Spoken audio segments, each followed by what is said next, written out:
Talking wrestling, it's a wild ride. From suplexes to body slams, we got it all inside. Get ready for the excitement, the drama show. Talking wrestling is ready to throw down. Oh yeah, ooh, yeah.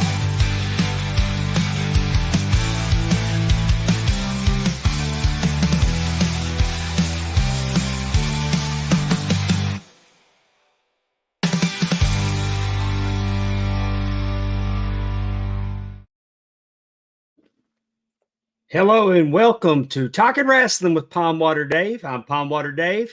Joined with me as always is the First Lady of the Arn Anderson Fan Club, Miss Amy Vaughn. Amy, how are you? I'm wonderful. How about you? Amy, I was going to tell you I was great and I was super excited about us making another goal.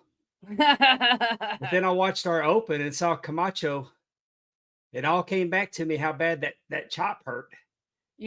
I thought the same thing whenever I saw Koloff cannonball you because that was a goal, and then Camacho chopped you, and I thought that in my head, he's going to have to take a double chop, right?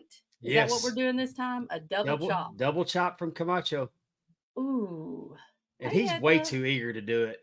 Way too eager to do I it. know but that works to our advantage, though. That's how we get these subscribers because they're like, man, They he's love to see talking it me. up. Yeah, they love to see you in pain. Well, we all know you're bionic. It ain't gonna Yeah. matter. Nothing's gonna happen to you. But we're at 400 subscribers, and we thank each and every one of you. But let's don't stop now. Let's keep spreading the word. Let's keep those subscriptions coming because the Camacho bomb's coming. The Camacho Camacho's bomb. bomb or a double? Which is Camacho that bomb is 500? no Camacho bomb. The Camacho bomb is 1,000. Oh, okay. I was trying to get you to do it sooner, I guess. Yeah, Sorry. we're gonna kill the show at 995 subscribers. But enough of that. We got a great guest tonight. We've been featuring the CWF the last few weeks.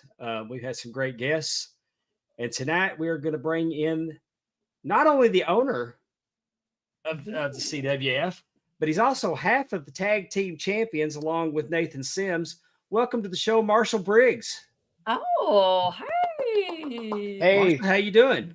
good. Thank you for having me. And first and foremost, I'd like to congratulate both of you on the milestone of 400 subscribers. So I'm going to put you over here and tell everybody watching to go ahead and like, subscribe this video, and be sure to share it too. Let's get them to that number because I'd love to see the Camacho bomb sooner than later. Sorry, Dave. What? Yeah, that's what I'm thinking. We're going to need And Marshall, you don't know this, but Dave is bionic. I mean, so we can do whatever we want to him because he's literally been shot in the head. And wow. Yeah. And then the other day in a casual conversation, he told us about how he cut his thumb off. So it's just, you just never know what Dave's going to tell you. Just casual, no big deal. Just casually. Oh, last Thursday when I cut my thumb off, we're like, okay, go back. It's not that big. I mean, in the grand scheme of things, it's not that big of a deal. Yeah, but again, that stuff doesn't happen to normal people. So like I said, you just casually said, oh yeah, just sliced my thumb off in my truck. We're like, what? It grows back, right? You're just going to grow another one, Dave? Well, fortunately for me, they were able to put it back on. Okay, all right. But it was hanging by a thread, though. You're not going to get the new and improved thumb. No. I guess for me, that would be like a huge deal because I don't, again, I hadn't been shot in the head. I hadn't got beat up by people in my grocery store, different, stories that Dave has told us. So I guess maybe cutting your thumb off on a random Tuesday, I guess that's not really that big of a deal. We're gonna need a longer theme song with Camacho getting to do all this stuff to me. Heck yeah! I've become his favorite target. There you have it. Angel is my friend. Have you seen Angel Camacho, Marshall? I've seen him. I haven't had the honor of meeting him in person yet, but as we say down here, you never know what's going to happen to CWF. You never know who's going to show up. So maybe one day he'll show up in a CWF. Well, he's been getting closer and closer to Florida here lately. Yes, he has. Definitely, definitely. Now, where is down here? Where are Down you here, located? so the CWF's home is Milton, Florida. We're about, I'd say about 20 minutes east of Pensacola. Some of the most Ooh, beautiful beaches in the world, I'll say. I'll put them up against any yeah, beaches in the world. Awesome place to call home for sure. definitely. You'd be crazy not to go to a wrestling show next to Pensacola, right? No. Absolutely. I'm a And huge fan of Pensacola. I have a good friend that lives there, and mhm. you're right about the beaches and the food's excellent and the weather's great. You can't beat it. That was and all my favorite place Pensa- to go. Pensacola is rich with wrestling history as well. So much history down here in Mobile and points east and west. This is definitely a place for wrestling history as well. Cool. So how long have you been uh the owner, I guess, of CWF? How did that all start? So the CWF actually started in 2017. Mhm. Ironically enough, you asked that, and this is scheduled on this day. So this Saturday, May 18th, will actually be our 5-year anniversary from the relaunch of the CWF. Okay. Quick backstory: we started in 2017, and we can get into how it actually started because it actually started with when I was training with Sika at the XW 2000 Academy. Um, but we started Ooh. in 2017. We ran a couple of events up in a small town just south of the state line with Alabama, and to be honest with you, it was a complete disaster. Um, there was one of our events was called Christmas Chaos, and uh, we had a clear schedule, and it was a small town. Everybody was going to come, and then the one time Florida gets snow, it happens the week before our event, Oh no. and so they moved their Christmas parade to the same night of our event. And Oh I no. probably could have fed all of our fans with 2 packs of hot dogs that night. So it was Oh, bad. And for you young people that don't know, when he says that he trained with Sika, that's Sika along with Afa is the Wild Samoans. Yes, yes, think and Roman Reigns and the Bloodlines family, uncles, right? yeah, Sika is Roman Reigns' dad, actually. Oh, okay. Yep. You Oh, got to have that tree. You got to have that tree that The Rock put up to keep up with that's all of them. very true. Yeah, That's And very that was a exactly. true. great tool. I wish I'd have got a copy of it. That's Yeah. awesome. How did you end up doing that? So my career started kind of weird. So I was still active duty Air Force, going full bore with Oh, that, and I enrolled in school. I really wasn't that that interested in school at the time, but I wanted to check that box. And so one of my distractions happened to be a PlayStation. So I was like, I need to get rid of this distraction in my life so I can focus. I posted the PlayStation for sale. The guy that hit me up to buy it was one of the local wrestlers around here, and so didn't really work out with him, but I did at least learn how to run ropes. And mm-hmm. so um, through his school, or through not really his school, but through my interaction with him, is actually where I met my tag team partner Nathan Sims, and it's also where I met one of my best friends, Van Christopher. And Van is the one that introduced me to Sika to Mm-hmm. join the XW 2000 Academy, where I was trained by Sika himself. Our head trainer was Marcus Gibbs, who here is still local as well. And so it was kind of weird. It all started with a PlayStation. So Hey, oh well. It's funny how Crazier things all stories have come been, together. yeah, crazier stories have been said. And thank yeah, and thank you for your service, by the way. yes, sir. Definitely. Thank Yes, you. sir. My dad was an Air Force man too. That's the good branch to be in. No offense to anybody else, but it's He true. would My say this, he would say the exact same thing. Yep. So, my uncle went and he joined the Air Force. mhm. In fact, the army came looking for him. The army came looking for him because he was drafted and he'd already got in the Air Force and left. Yeah, I was this close to joining the Marine Corps because that recruiter came to see us at lunch at the high school, and I almost signed that paper because I thought their uniforms were so cool, which they do have the best uniforms in DoD. But my dad talked some sense into me. I joined the Air Force, and actually 2 weeks ago, I hit my 20-year mark in the Air Force. So Oh, uh, Congratulations. awesome. thank you. It's really awesome to be at that point where if somebody makes you mad, you can just be like, you know what? I'm retiring today. I'm done with you. So definitely a good Def- milestone. Definitely. So Well, cool. I'm sorry. Go ahead, Dave. also before I want to thank you. You reached out to us. And you lined us up with some of your top talent. And we've had your champion Simon Phillips on. Mm-hmm. We've had Justin Oh, Flo. he's over here in the comments. He is in the chat. Yeah, We've Simon had Phillips. Justin Flo on, and we had the Manimal, Caden Mhm. Marks. And I want to ask you about, since Caden had mentioned he's getting his rematch. Can we put that graphic up? Tip, can we put that up where we can see it? The voltage special ref. Oh, Yep, it's happening. on your anniversary, right? You said that's your anniversary Saturday? Yes, so that's actually Cool. Saturday will be our 5-year anniversary from the relaunch of Right. CWF. And Sure. honestly, it didn't even dawn on me until about 2 days ago. I was Oh, like, wow, that's kind of crazy that it worked out that that way. is. Well, we got this new, we're producing live on the air here. I wanted to ask you, I don't think it's a big mystery who that special referee is going to be. Yeah, How does that happen? let me tell you. So, a quick backstory. So, a couple of months ago, there was a conspiracy for the CWF championship, and I tried to keep business and personal separated. And I was personally invested in finding out just who was behind this conspiracy, who was behind this bounty that was put on my head, Hmm. with this elusive board that even I can't identify who the members are.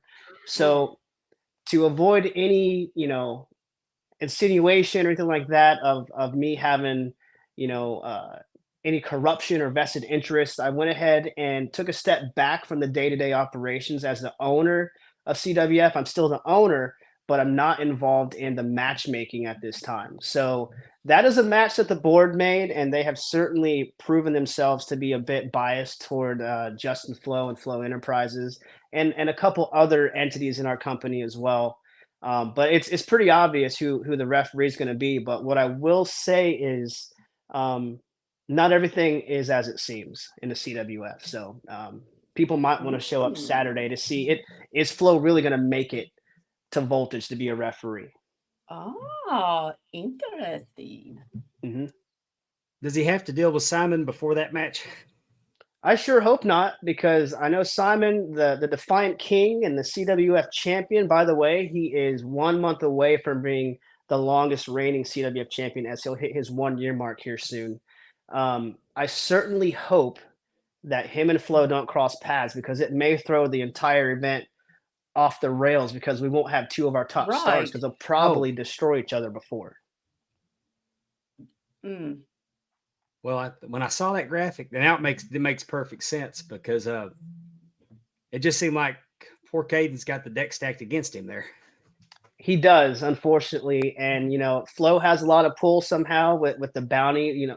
And let's just be honest, this is money he made off of my back by attacking me from behind. I heard you last week, Flo. I know you're probably watching in your $2 apartment you live in, but the fact is, everything you have right now, Flo, is thanks to me, because you attacked me from behind, which you've been doing for the better part of a year. So he has some pull with the board, obviously, but I wouldn't be surprised if something happened that may stop Flo from even making it to Voltage, let alone being a referee. Because I know Simon Phillips is pretty hot, and I happen to know, CW fans, Simon Phillips is currently in the state of Florida ahead of Voltage. Interesting. So yeah, all our little Florida fans, you need to get out there. Then you need to tell me what happened, because now I'm like, I can't get to Florida this weekend. However, I wish I could, because now I'm kind of like, well, you kind of want to see like Yeah, I'm what's invested. going to happen. I'm invested. You had Simon Phillips on Definitely. talking to, and he'll do anything to win. He already talked about whooping his brothers. Yeah. And then we had the Yeah. Flo Hawk on, who he openly bragged about. He said he didn't put the bounty on you, but he cashed it in. Hmm. And didn't he slash or let air out of Simon Phillips' tires? That's alleged. He did slash Simon's tires because Simon missed an event. Alleged. That's And right. That's right. it's it's not like Simon. He's a very reliable worker, very professional. It's not like him to miss a live event, especially one that he's been promoted for. So Mm-hmm. and Flo pulling the tactics he's pulled the past year, it's not surprising if that's something he did do. Now, allegedly, the board's investigating some kind of internal investigation, but as you can see, I think they're on Flo's side. They're in his back pocket, so I don't think anything's going to come of it as far as proof. Mm. And then we could tell the disappointment with Caden having lost the title to Jet.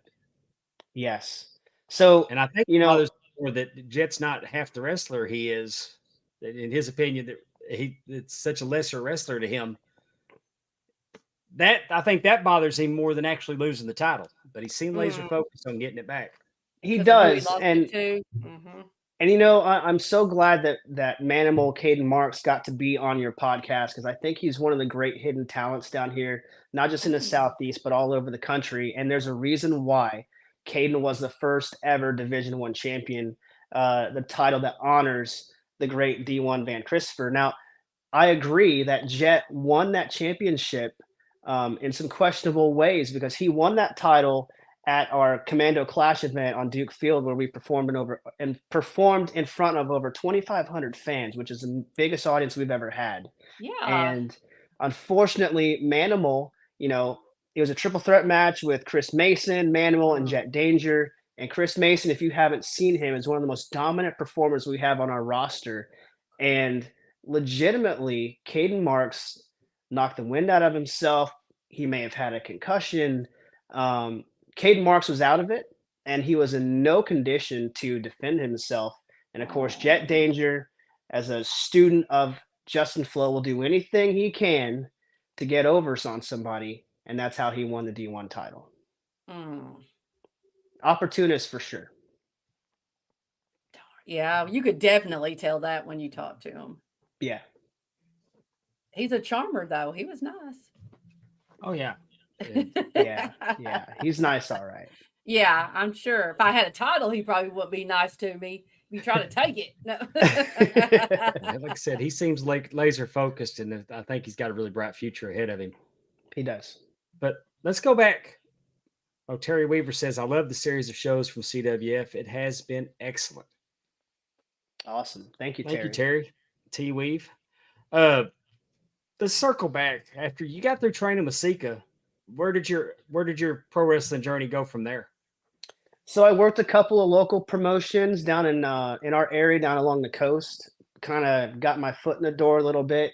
And in the meantime of that happening, Sika's school actually shut down, unfortunately, which means his promotion shut down as well. So Sika's promotion was Epic Pro Wrestling, and it was also XW2000.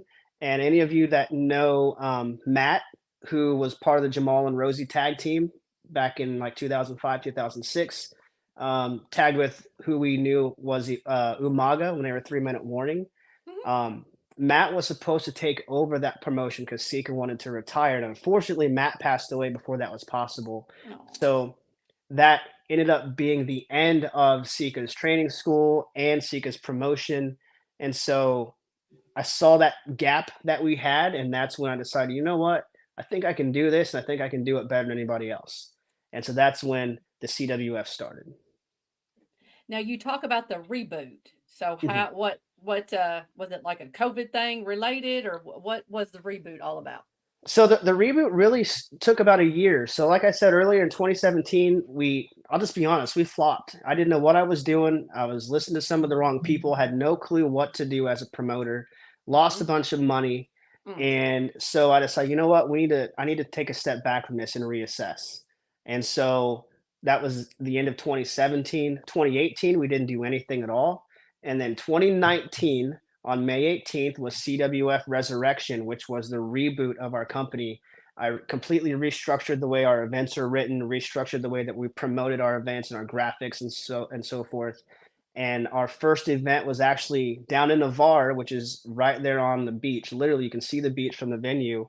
Ooh. And our reboot included someone who you may know, Dave. His name was Wes Adams. He was a referee in WWE, and he had his event promotion over there in Biloxi called Power Slam Promotions. And him and his wife Kristen were gracious enough to come in and help me out as far as reffing and being a ring announcer because I had nothing at that point. And Resurrection 2019, we had 53 people was our crowd that night, and just kind of went from there, and that's what carried us through. And then of course you mentioned COVID. I'm proud to say that this company not only survived COVID, but we thrived through COVID because everybody was shut down. The state of Mhm. Florida shut us down. No live events for about 3 or 4 months. All of our events had to be canceled, and so I really felt bad for the talent that we had booked because, as you guys know, independent wrestlers make their meat and potatoes. They make their money by performing, and so that really hurt a lot of careers. So what I did was come up with something called the Spring Scramble, and it's on our YouTube channel. And what it was a promo tournament where I invited independent wrestlers from all over the Oh, country, submit promos, and then it was like 4 rounds, I believe, if I remember correctly. And we actually had wrestlers compete against each other in promos, whoever they were teamed up against in that bracket. The fans voted for the best promo. Whoever got the most votes moved on to the next round. And the winner of that tournament was to get a shot at the CWF championship. It was really cool. that is genius. Yeah, Like, yeah, I mean, awesome. So who was it? Now I gotta know who won the very promo. innovative. Yes. The winner of that was, I believe it was Corey Constantine, who is a big Okay. star out there in Louisiana, and I think he's in Texas now. He's worked for us as well, and he's another great talent. Corey's a good dude. I've worked with Corey many times. I Yeah, was he's a afraid good you were dude. gonna say Aaron Eagle, so I just didn't want to make sure. Inside joke. Let it go, Amy. He was mean to me. I don't like him. No. Oh goodness, But yeah, like you said, I mean, so many creative things had to come out of that COVID. is. I'm so You blown should away keep by that doing it idea. though. Do you do it anymore? You might we think about have doing that. Oh, cool. we haven't brought it back. I might do that, coming into the fall. But it was Yeah. really cool because the whole premise behind CWF is to give young talent an opportunity to grow and to give them the best platform possible to apply their craft, get their name out there, and hopefully get called to the next level. Let's be honest, I'm 38, going on 39. I know that the way my body feels from the military and all that kind of stuff, that I don't have any chance of doing that. But if I can help some of these talents get noticed and work in a positive atmosphere with a positive locker room on the best production possible, that's what I want to do. It's not about me. It's about the talent, and that's why specifically I didn't want to be the first guest on here, is because what's important is the guys that are doing it in and out every weekend. Um, but I'll tell you what, that was a success because it kept talent out in front of their fans. Even though they weren't Hmm. performing in the ring, they're still performing on camera for them. Definitely. Yeah, you'll have to keep us posted about that. We'll help spread the word. Will do. Maybe we'll get into it. Maybe we'll do a promo. Sure, go ahead, bring it You on. you mentioned in the fall. Does that mean that I know Pensacola is a destination? Hmm. So I mean, in the off season, things tend to slow way down. Do you feel that also promoting in the area? Not Does tourism necessarily. help you? I guess is what I'm asking. Um, Tourism helps us a little bit, and we don't really see a slowdown in the fall because of tourism. We see a slowdown in the fall because of Alabama football. Oh, And that's and really college football as a whole. That really affects us tremendously. Um, Usually we're lucky with our dates that we're not competing against the Crimson Tide, but Hmm. sometimes we are, and we have to compete with that. We do take the month of December off because I don't want my guys to have to worry about working an event, traveling here to Florida. I'm really big on family, and they Hmm. should be home with their families, taking care of them. So that might be when we do the promo challenge. Springs, we might call it something else, scramble, but that Hmm. might be when we do that in December. That's a good idea. That does sound fun. do you, do you just primarily just promote the one area? I mean, do you have several venues that you use? Are you in the same area? I mean, are you all the I can't talk. I mean, I know that you stepped out and you got on base. You Right. for the big the 2,500 crowd. Hmm. Is that something that can be Is that going to be annual? Is it going to be quarterly? Is it an So opportunity? Milton will always be our home, and we just had our ribbon cutting with the San Jose County Chamber of Commerce this past Friday, which was really huge, connecting with local businesses. So Heck Milton is yeah. our home. However, I can say that Pensacola wants us back. They want us to commit to multiple dates to fill out the calendar. So they want us back at their venue at the fairgrounds. And then we also have Duke Field, where we were with the military event. They want us back next year. And there's also a couple other entities that have hit us up as far as wanting us to do an event for them as well. So we are definitely growing, and we're totally up for expanding it as needed. At the same time, I keep in mind of being respectful to not necessarily the territory system, but if there's somewhere that people are actively running events, regardless how they feel about me or the CWF, I'm not going to go where they are. Mm-hmm. That's just not how I do business, and that's not how I was brought up to do business. Now, will they give me the same treatment? Probably not. Maybe not. I don't know. But I like to, set the standard with CWF and set the example for our younger guys of how you're supposed to do business. So if someone wants us to come there, like Pensacola, they asked us to come, absolutely. Duke Field wants us to come, absolutely. And anybody else that wants us to come, absolutely. But I won't on purpose go and run where someone else is running. Mm-hmm. Mm-hmm. Can we talk about? I think Dave said you're a half of a tag team champion. Is that Yes, your? Is and that the title in the back? yes, so that is the CWF Tag Team Championship, and it's I kind of fell into that title, and it has to do with Flow Enterprise. Mm. Unfortunately, they have been a thorn in my side for the better part of a year, and so myself and Nathan Sims, my tag partner, we've never liked each other.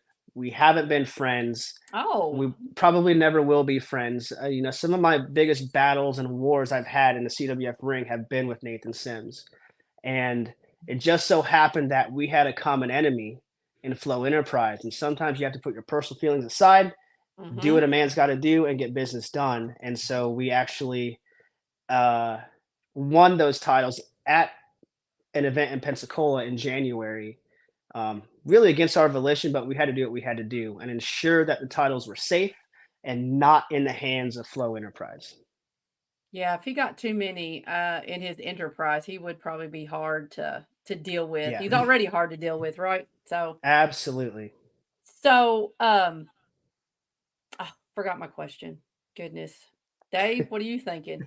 No, I was going to bring up that I noticed that when y'all had y'all's entrance that Nathan came out by himself and then you came out after that. So it kind of makes sense. It's the enemy of my enemy Exactly. situation. Exactly. And I think, I'm fully aware that he could stab me in the back at any time. And Nathan knows me well enough that if he gets in my way, I'll have no problem dropping him where he stands either. But we'll do what we have to do for now. So the tag titles are going to be on the line at Voltage this weekend.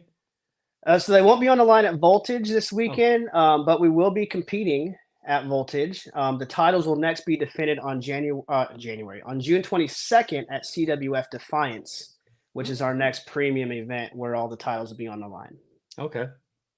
So for Voltage, the only title that's on the line is going to be the D1. Yes, the D1 title will be on the line, and that's a call that the board has made. And if that's what they want to do, that's fine. Maybe they're making the right call. Maybe they're not. I'm a little suspicious of this special guest referee thing, though. Mm-hmm. You should So be, I think. so is Justin still in possession of the actually in the physical possession of the title belt, or has Simon managed to get his belt back? So I'm not Last we sure. checked, he still hadn't got it back. I'm not sure, to be honest. I know at Commando Clash, Simon had momentarily gotten possession of the title. Some things went down, and when we left the event, I don't remember seeing the title in Simon's possession. But for Flow's sake, I hope Simon does have his title back, because when the Defiant King enters the SRC Auditorium this Saturday, if he doesn't have his crown and his title in hand, I know he's going to be on a warpath, and hell or high water, he's going to get that back this weekend. Oh yeah, definitely. They almost need a no holds barred, anything goes match. Like, because you're right. They're gonna just start fighting in the aisle. They're just gonna start throwing punches. They're not gonna wait for no bell. Exactly. And through all of this, the only contact they've really had was when Flo stole the title to begin with a couple of months ago when he broke Simon's hand or tried to break Simon's hand. Oh, Since then, other than a couple punches at Commando Clash, they haven't been one-on-one in the ring face to face since the title was stolen. So there's a lot of tension built up there. And this Saturday, with both men under the same roof, that's two combustible elements that could explode at any time. definitely. Before we came on, we were talking about your. I was talking about your production values. Yes. Anybody that's here, y'all need to go to their YouTube channel, the Coastal Wrestling Federation's YouTube channel. You should do that anyway because there's lots of great action on there. Definitely. But the production quality is on par with anything that you see on television. I mean, there's we've talked about the D1. There's a tribute video that's just incredible. There's a military video that's incredible. Just little things mean a lot. When your logo comes up, it almost lights up like a neon sign. You just don't just such little details that it's so impressive. And we talked, and you were telling me that you went to Full Sail University, the same place that the WWE goes. Oh, cool. Yes, that's true.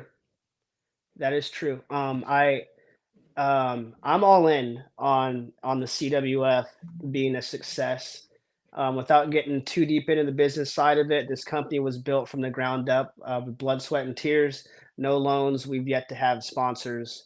This is a self-funded, self-running company, and I'm proud to say that.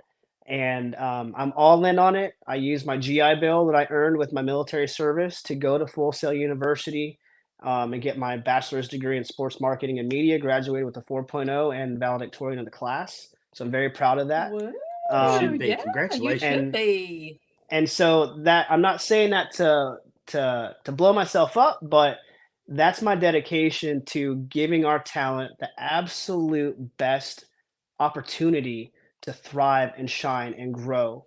And production is a part of that. And not only for that, because eventually they get called up, they need to know how to work a camera, they need to know how to work a crowd, they need to learn how to listen to cues. We're very strict on time cues mostly.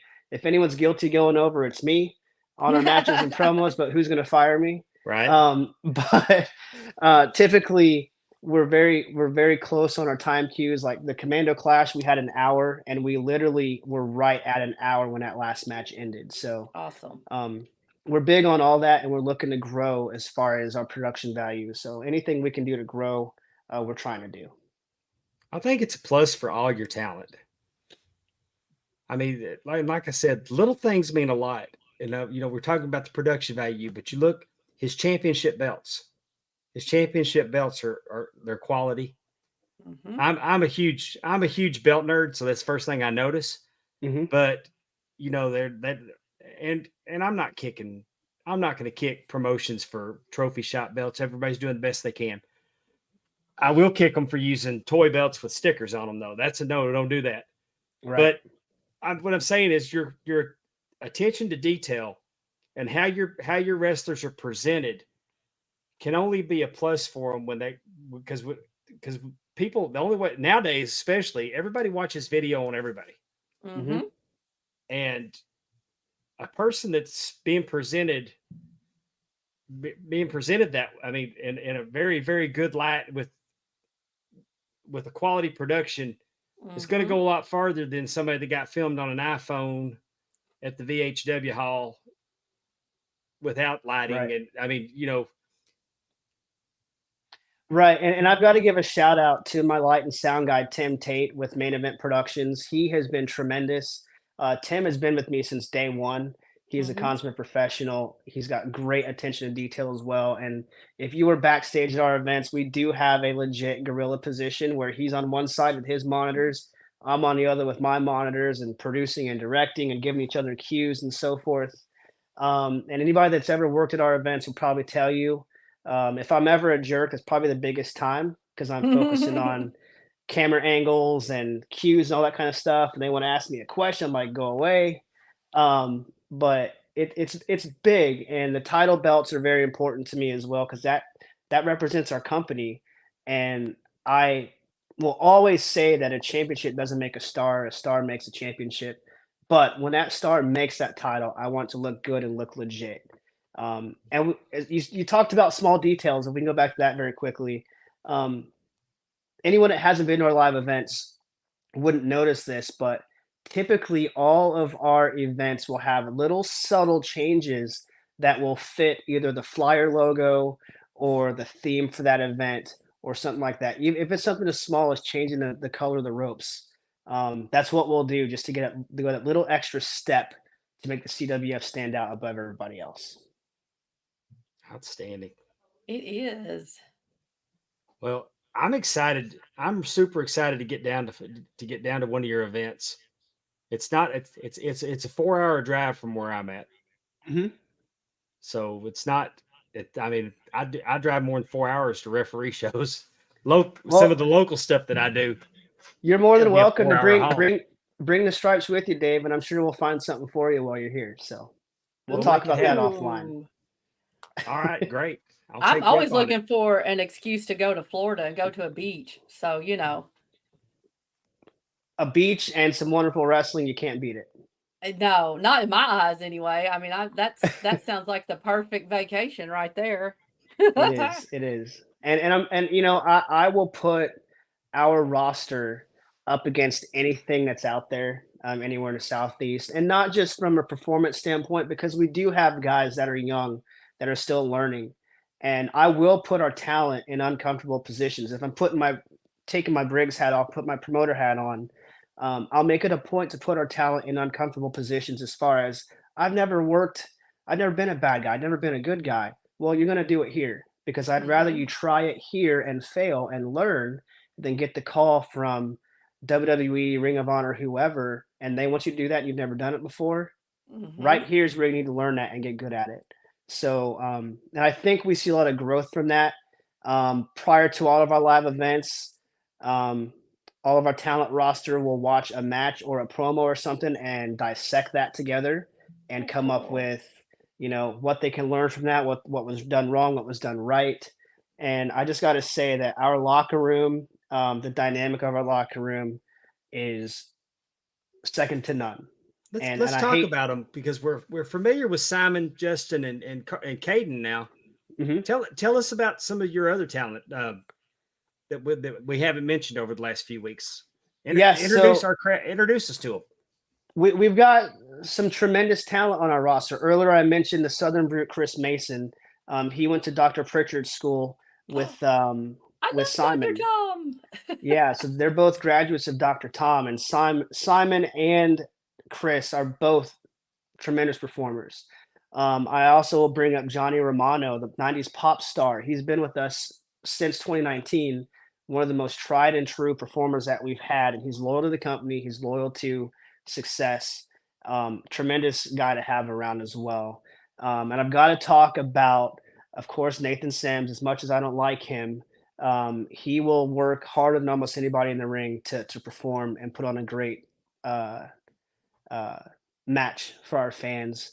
And even down to our younger guys, like we've got Hunter Hendricks. Unfortunately, he's brainwashed by Justin Flo. Hopefully, I can smack that out of him at Defiance on the 22nd. But Yeah, you got Hunter, yourself disqualified, smacking him pretty good a few weeks ago. you would have thought he would have learned, but he's still talking crazy. So I got to hit him again, I guess. Um, but Hunter Hendricks, he's got a possible tremendous upside. And I've got to talk about the first ever graduate of the CWF D1 Academy, Rob Ocho, who has been on my bad side as of late as well. But he is our first trainee from the academy. And if you watch his first match, it's on YouTube. He did a tremendous job. Again, somebody else might have to smack some sense into here soon, but he's gotten over on me a couple times, but something tells me that ain't going to happen again because I'm going to see it coming. but we do have so many guys. I know I'm forgetting people, but Justin Flo, again, I heard him actually say something nice about me, so I'll say something nice about him. I would say probably one of the top 2 matches I've had in my entire career was with Justin Flo. Um, we will beat the heck out of each other every single time, but there's usually not a butt in a seat during our matches, and it's not very quiet either. So Justin Flo as well is one of the top guys. But if I had to talk about memorable talent, I'd be remiss if I didn't mention my boy Van Christopher. And if we have time to talk about him, that'd be great. Um, Yeah. he is such an integral part of what the CWF is today. Not only did he help me get in with Sika, but he helped to be with me in the trenches back in 2017 and we were failing. He stayed with me. He stayed loyal all the way up until the end. And a quick story for Van, he had to relinquish the breakout championship, which he was the first ever breakout champion. And a backstory to that, sorry, we're going down a rabbit hole. No, you're fine. The breakout championship was designed to be for talent that have been working 5 years or less. That's the only requirement because it's in the name. That's your chance to break out. And so he was the first. Yeah, and I was kind of upset when NXT came out with, I think they called it the breakout tourney because we had breakout first. I'm just going to say that. But the breakout championship, that's what Van won first. He was the first one to do it. He's the one that helped build the prestige with that title. And so he unfortunately had to drop that title late 2022 due to some health reasons. And if you watch the tribute video, that last shot before it fades to black of the title sitting in the ring by itself, that's when he physically laid the title down for the last time in the ring. And so he was away for a while. And then July of last year at Roadblock, he showed up. I'm at Gorilla. I'm doing what I need to do, trying to get camera stuff done, talking to Tim. And again, like I said earlier, I hate when people bother me. Van had this thing where he would always come up and just wrench on my traps where it almost hurt me wanting to backhand him. And so I'm sitting here and I'm working and I'm just like, who is that? And I turn around and he's like, what's up, boy? I was like, Van, what are you doing here? Because he wasn't booked. We hadn't seen him for months. And it just so happened that there was a match going on in the ring with Cleveland Biggs and 2 other. By the way, Cleveland is another guy that's on our roster. Awesome talent, reliable as well. The Stacey Adams Stepper is what he calls himself. But it was Cleveland in a match in a triple threat for the D1 champ or the breakout championship. I said, hey, Van, I said, why don't you go out there and send a message since you're here? And he's like, absolutely. He goes out, interrupts the match. It was no DQ because it's triple threat, of course. And he drops Cleveland, and the other guy pins him. 1, 2, 3, wins a breakout title. And that was the last time I saw Van alive, was at that event, because he ended up passing 6 days before our August Voltage event in 2023 from some health complications. So that was the end of the breakout championship. We decided to retire that title and present it to his family at his tribute event. You can find that on YouTube as well. Very emotional. I saw it in the video, giving the belt to his family. Yeah, that meant a lot. They had that title at his funeral. A lot of us went to his funeral for that. And the first thing his daddy said when he got up on there to talk about his son and eulogize his son was he shouted out that, we might just be an independent wrestling promotion. He's like, but the CWF gave my son an opportunity to live his dream. And he realized when he first saw his son go out to compete, he goes, the looks on those little kids' faces when my son walked out was the same look that he had on his face when I took him to WrestleMania and he saw the stars. And that struck a chord because, and any wrestlers that are watching right now, whether you've worked for me or not, keep that in mind that we may be just be on the indies, but to those kids in the crowd, we are their superstars. We're those larger than life characters that they believe in and that they want to live and be like. That was part of Van's legacy. He touched so many lives positively, and so it made perfect sense to retire the breakout title and create the Division I championship, which I already apologize to Simon. It's that title is bigger than a CWF title, but I feel like that's fitting because Van was larger than life, and that title is the physical representation of everything he stood for, everything he did for our company. And so I'm proud to have Manimal as the first ever D1 champion because he's almost like Van. He just doesn't know it. So Oh wow. Oh, yeah. wonderful. How wonderful. I'm going to circle back. I have some follow up questions from the chat before we get Sure. you out of here. Because since you started the company in 2017, when exactly did you start wrestling? I started wrestling in 2015. Okay, Yep. it's pretty incredible that 2015. after 2 years you have your own company. Yeah, so you won't find many matches of me outside of CWF. Like I said, I worked at Power Slam Promotions over in Biloxi, and I've worked some in Fort Walton and Valparaiso. But when I started to start this company, I put my wrestling career and my dreams on the back burner because I wanted to start this promotion and give others an opportunity because I'm a realist. Yeah. I understand that, I got more matches behind me than I got in front of me, but I saw so much talent that needed some quality. I saw so many fans that deserve quality. Um, that was more important to me wrestling all the time. And anytime I wrestle in a CWF, bet your bottom dollar it's for a reason, and it's to help someone else further themselves and improve. Otherwise, I'm not going to get in the ring. Uh, what made you want to be a wrestler? Oh my gosh.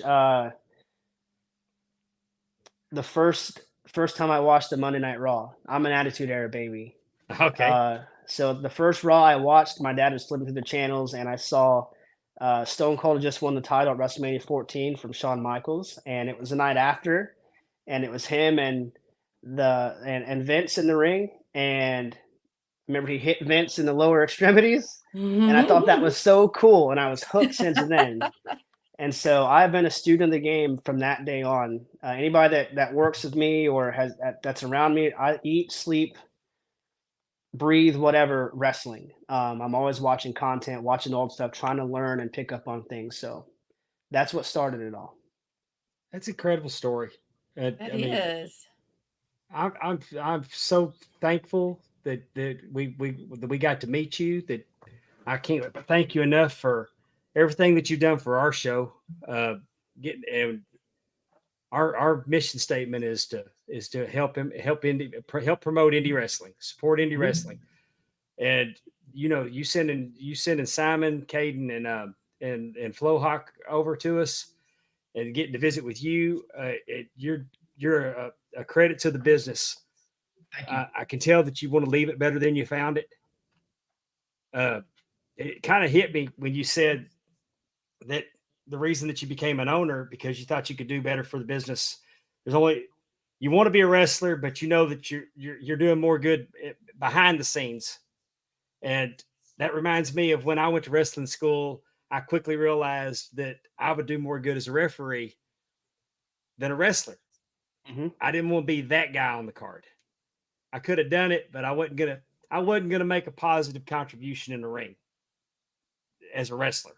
And Right. And I never want to do anything to hurt the business. And I think it's admirable that you're doing the same thing. And anybody that's willing to leave this thing better than they found it is a credit because there's unfortunately over the years there's been people that you know April 15 hits and it's tax return wrestling season and they'll burn a town down yeah. blowing through that tax money and leaving it a lot worse than they found it and making it hard for people like yourself to pick up the pieces and fix the bad taste that they left in somebody's mouth. So And just quickly, I know we're running out of time here, but we got plenty of time. it's oh sweet. Well, let me go get some food. No, I'm just I kidding. know the guy that So runs this place. We can go as far as we want. and I told you before we started, I always go over my time. So, but um, it's frustrating, but it's also promising at the same time because there are some promoters out there who will do anything to cut another promotion down for no reason at all. Um, when this company first started, there were some people in the area that were upset with me for running because I didn't ask permission to start running, and my philosophy is I haven't done anything to you. I don't know you. And last time I checked, the territory system's dead. So I'm going to do this and I'm going to do it the right way. Mm-hmm. And when you have people who want to negatively affect your business when you're trying to do something for the business, it's very, very frustrating. In the past, I haven't been afraid or had any reservations about working with other promotions, doing a joint event or anything like that. We got burned a couple times in the past, but live and learn and move on. Don't forget, but forgive. And I'm still open to working with other promotions. The key is making a better indie scene for our talent to grow. You got to Mm-hmm. put your ego aside. I know we're in a business that's egocentric, but you've got to put your ego aside and do what's best for business, to steal a line from the authority. But it's true. You have to make the right call, regardless of how it may hurt your ego. You have to make the right call. And I hope anyone that's worked for me in the past that works for me currently, I hope they understand that and they appreciate that. And I'll tell you, Dave, and there's been talent that I have fired from our company because they no-showed an event without, Mm. more than a week's notice. But I feel like you have to have standards. Otherwise, what are we really doing for the business? Because you're not going to go to work for Triple H and show up late. No. You Mhm. know, they need to learn that young, and that was something that Sika taught us very young. Is you show up to trading late, you're running 3 miles. You Mm. know, and that's how it was, and so we do have rules at CWF. When they're backstage, keep it down. If I smell weed, alcohol, whatever, you're getting sent home. Um, if you we have a rule as far as flying out of the ring towards the crowd. That's a no-no.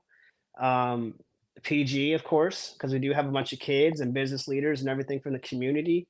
But we do things not to be a control freak, but to instill in our talent, because they may not get it other places. And I know there's other promotions better than us, but they might not get it other places. But professionalism is the key to this business. It's called professional wrestling. It's not unprofessional wrestling. Um, I even tell our talent, they're expected to help set up the ring and tear down the ring. I'm the promoter and the owner, and I'm still there helping. You're never too big to help set up and tear down, because that helps instill that teamwork in you and that Mhm. discipline in you.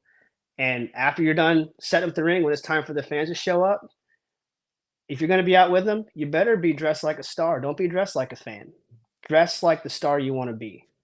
And that's really what it comes down to with me. So I've seen national talents tearing rings down.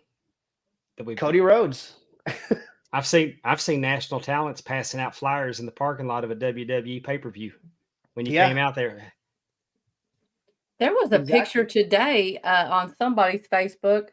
It was Jimmy Hart, and he was setting up chairs for a convention. And I mean, it was very much what you were saying. I mean, he has that mentality that it's all hands on deck. And that's just funny how that just kind of all, came about. Like I said, I saw that today. But you're Yeah. right. I mean, And back to what he was saying, you have to make. You're not going to hear all the positive, but one negative thing, you'll hear about it a lot. Yeah. I mean, there's that series. We're talking about. We're going to talk when in a few minutes. We're going to talk about dark side of the ring. There's not a bright side of the ring on Vice. No, there's not. They love dog with a bone on all the negative. Yeah, and that's the thing. You earlier talked about the reputation of our business. You're always going to have people that when you say pro wrestling, they're going to snicker. And I told my guys this at the Commando Clash. I said, you know what? I said, there's a lot of people. There's 2,000 people out there. Maybe half of them laugh at what we do and don't take it seriously. This is your opportunity to go out there and change their minds. And I tell y'all that the tremendous roster I have did everything they could to change their minds. And I work at that base every single day. And there are still people talking about that live event and how much fun they had. And that's the thing too. You got to have fun with what you're doing. If you're not having fun, the fans can pick up on that. And they can also pick up on phony. But you also have to protect the rep of the business. No one's going to allow you to work their venue if you tear it up. Right. Or if you're unprofessional, or if you short them on money. This company, I'm not going to name venues or other companies, but I have had to pay for other companies stiffing a venue. Mm-hmm. The venue doesn't know that I know that, but I do. because people talk. And I paid 3 times as much for a venue because they tried to make their money back from other promotion. But Sure. if that's what we had to do to perform and expand into that area, then that's what we did. And now that that's buried and done, now they want to do more business with us because they see that we're professional, we clean up after ourselves, we don't tear stuff up. And I take a lot of pride in that. That's awesome. I know. I'm so happy. I just thought this has been the best little series of interviews that we've done. We're gonna put. I want to put the flyer back up on the screen one more time. May 18th, Milton, Florida, at the SPC Auditorium. We have CWF Voltage. And what time is bell time? Doors open at 6, bell time is at 7. And when we get a chance, I just remembered I have an announcement to make that I forgot to make. So Ooh. Go right ahead. all right. So the graphic for this will be released later this evening, but Brandon Collins, by the way, congratulations. Just welcomed a new baby boy into the world. So congrats to Brandon and his family. Yay. Brandon Collins at Defiance on June 22nd will take on the Southern Brute Chris Mason, who has never been pinned in the CWF. Brandon versus Chris, they're going to finally finish their rivalry in an I Quit match on the 22nd at Defiance. Ooh. So that's big. 22nd of June. If people are wondering, on Instagram, I posted a couple days ago, I said at 12:01 it's official. I'm not going to reveal what that means here, but if you want to find out, May 18th in Milton at the auditorium is where you're going to get that answer. So you probably want to be there if you got any kind of interest in that. So y'all get on out there. Definitely. Support the CWF. They're very deserving of your support. You will not be disappointed. Thank you. Thank you. No, thank you. Thank you so much. We can't thank you enough for coming on with us. Absolutely. It's been my honor and pleasure. And again, thank you so much for the exposure you've given to 3 of our top stars. Thank you for what you guys are doing for the business. I've been following your podcast. That's why I reached out to you. I'm glad to see the growth, and I know you're only going to go up from here. So again, from Marshall Briggs to everybody watching, like, share, subscribe this podcast, Talking Wrestling with Pondwater Dave. I'll get it. It is a mouthful. Well, it almost dried up a few months ago. I thought I was going to be Podwater. It was almost mud. It was Mudwater there for a couple months. Well, luckily you're back on the right track, Dave, with a new thumb and everything. So there we go. But for real, thank you so much for having me. Honored to be here. Hope to come back at some point. Again, thank you. Take care of my guys. Anytime you want to send your guys on, you got the doors always open. We'll be glad to have them and help y'all in any way we possibly can. Awesome. Appreciate it. And if I can give a quick pop, official CWFE on Instagram. You'll also find us with that name on YouTube as well. We are on X as well as official CWF 850, I believe. Also on Facebook and TikTok and Snapchat. And if you want to follow the American Outlaw Marshall Briggs, I am at Real Briggs 250 on Instagram and Facebook as well. I think that's about all I've got. So thank you guys so much for having me, and God bless. I hope you guys have continued success. Thank you very much, sir. All right, Marshall Briggs, ladies and gentlemen. Yay! Thank you. Thank you so much. Absolutely. Thank you. Good night. Take care. I don't think we can top that. I was gonna say let's just go home. How can we top that? I don't need you to beat me up with trivia. Oh, I made it super easy. Oh, well, I was told not to peek at it, and then the producer ended up making it, so I didn't even get to see them.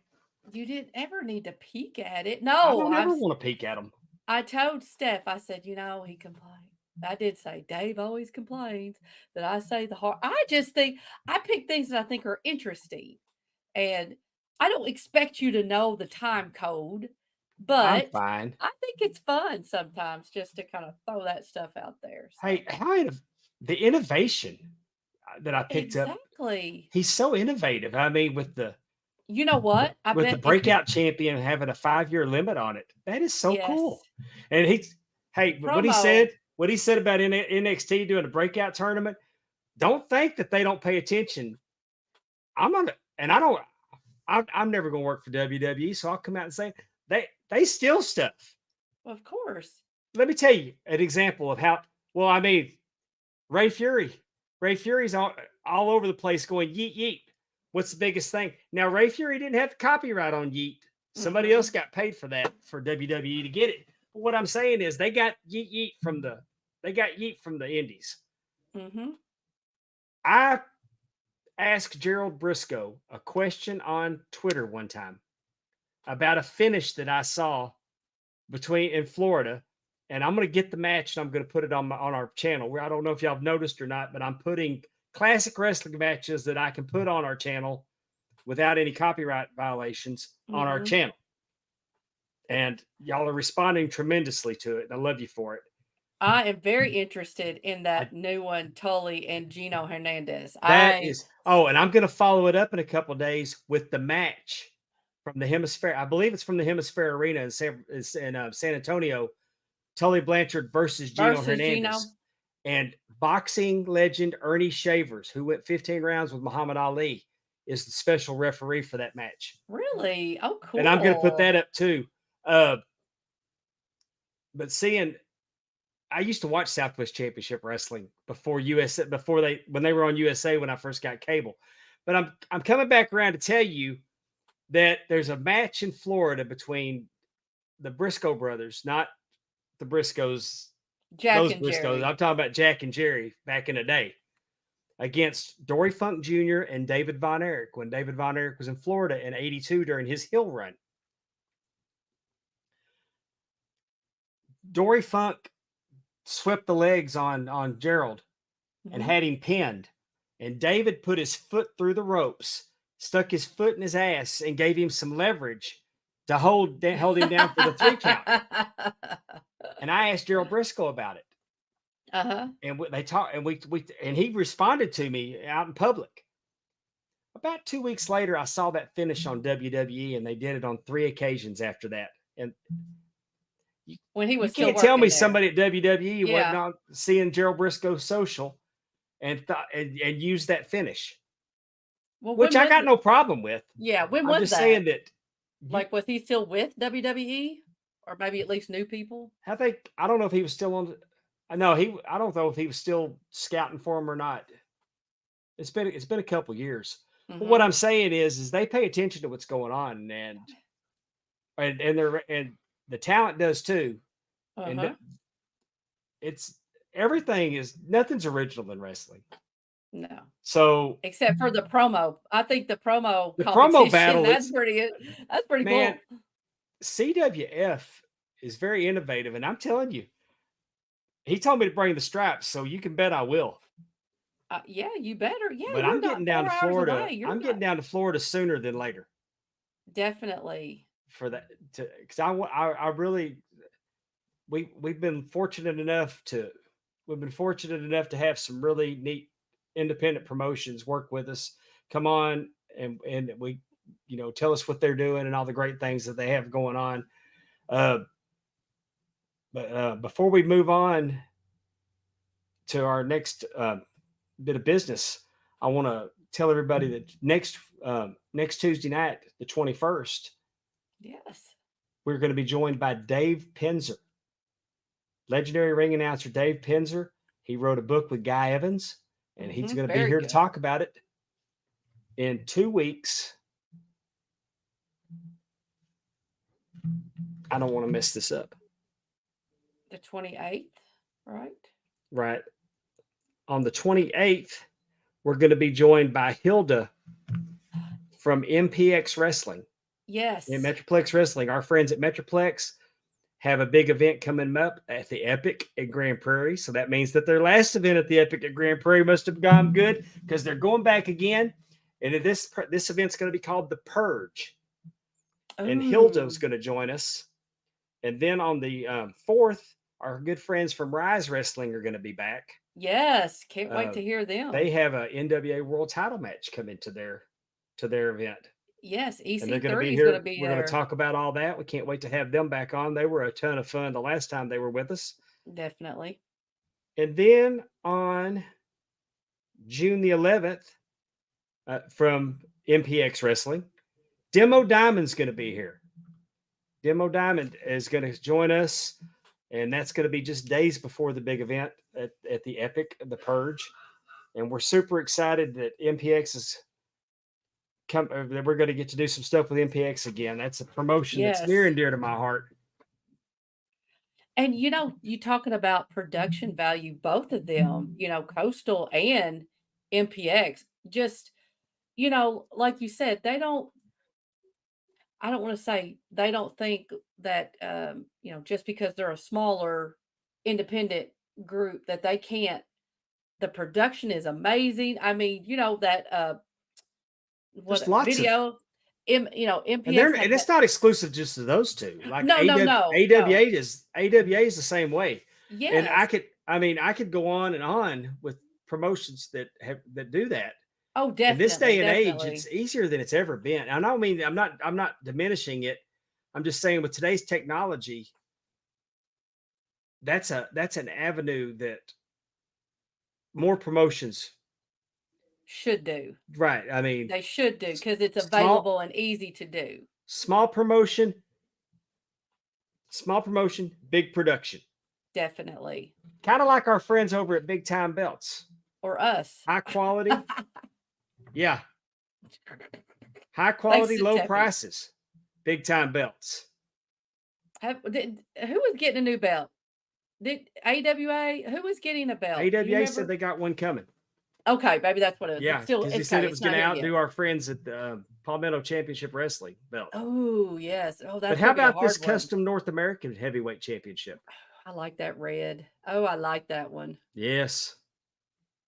That white, though, is hard to beat, but I like this one. Yeah. Interesting side plates. It's my good friend Russ Miller had one of these belts made years ago, just out of the blue. Called it, had the NWA logo slapped on it, called the NWA North American. Of course, you can tell it's in the style of the legendary Intercontinental belt.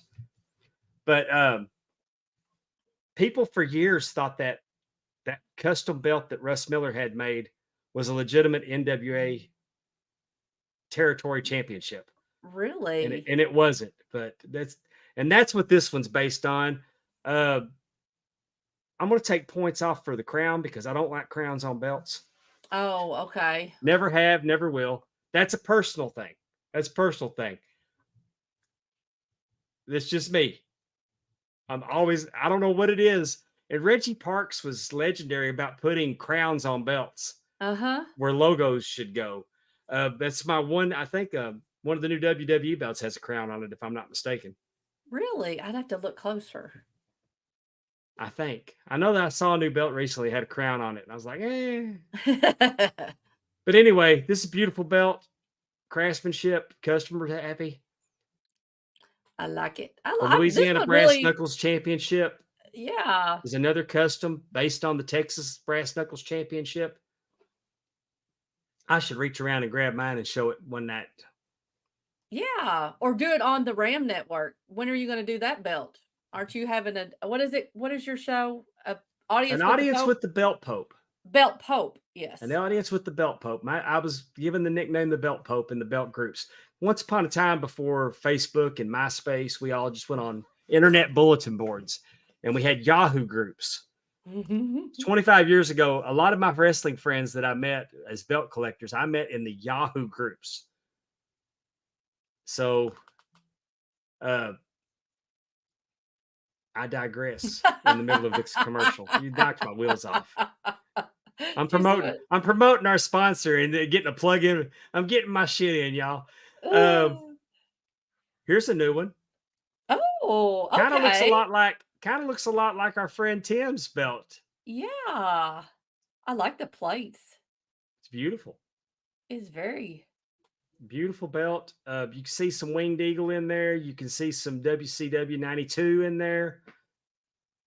I love that they made it an American championship. the based on the US off of the WCW US belt. Uh-huh. It's just really nice, and I like the wavy flags. Beautiful belt. Arkansas Ooh. Wrestling Association. How about that? Look how they put the Arkansas seal off their flag in there. The I red, white, like and that. blue. Yeah, that's really cool. This is a cool belt. That This is a really is. cool belt, and That's a showstopper. You know what I right. mean? Like you're And gonna stop to look at it because it's so intricate and has different, independent wrestling, folks. Independent wrestling with the. I think that I would put that open weight Arkansas Wrestling Association championship against anything that you're seeing on television right now. I'm telling you, when I say high quality and I say low prices, I'm not pissing on your boots and telling you it's raining. It's the gospel. If get you a shovel, if it's dirt, you can dig it. Big Time Belts is doing it.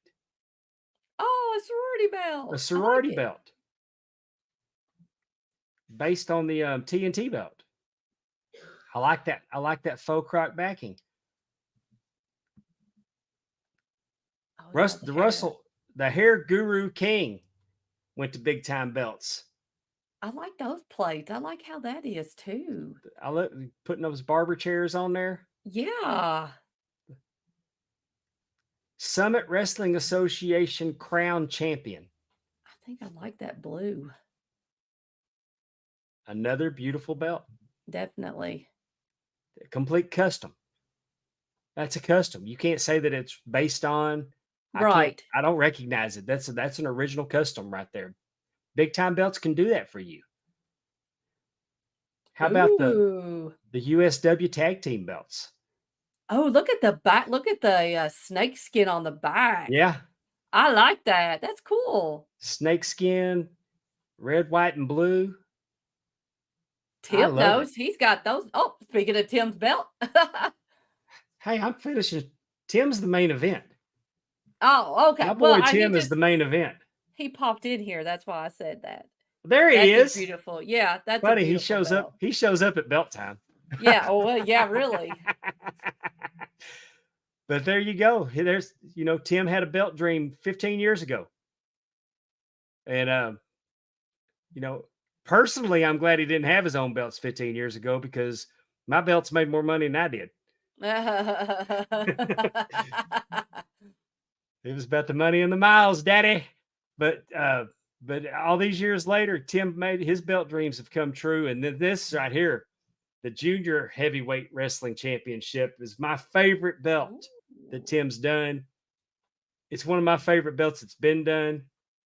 I absolutely love this belt. It is nice. And we want to thank Big Time Belts for sponsoring our show. Big Time Belts over at Facebook. Go to Facebook, put it in the search bar. Big Time Belts. Yeah. As you're Big Time Belts is we're gonna make your belt dreams come true. You don't have to be a wrestling promotion. You can just buy you a belt that you want to wear around the house, throw it over your shoulder, makes you feel like a badass. I do it all the time. We've heard. And we want to thank them for sponsoring our pod.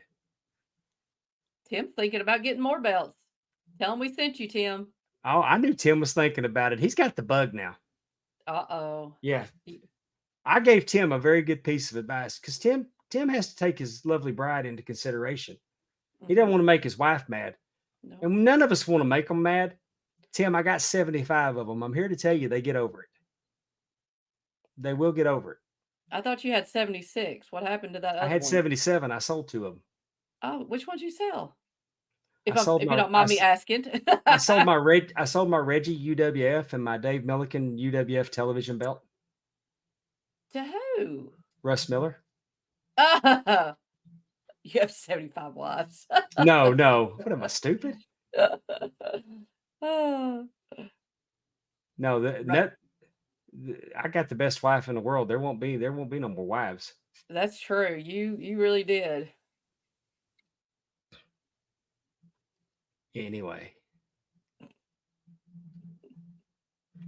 Now what do you want to talk about? Now we're going to play some trivia.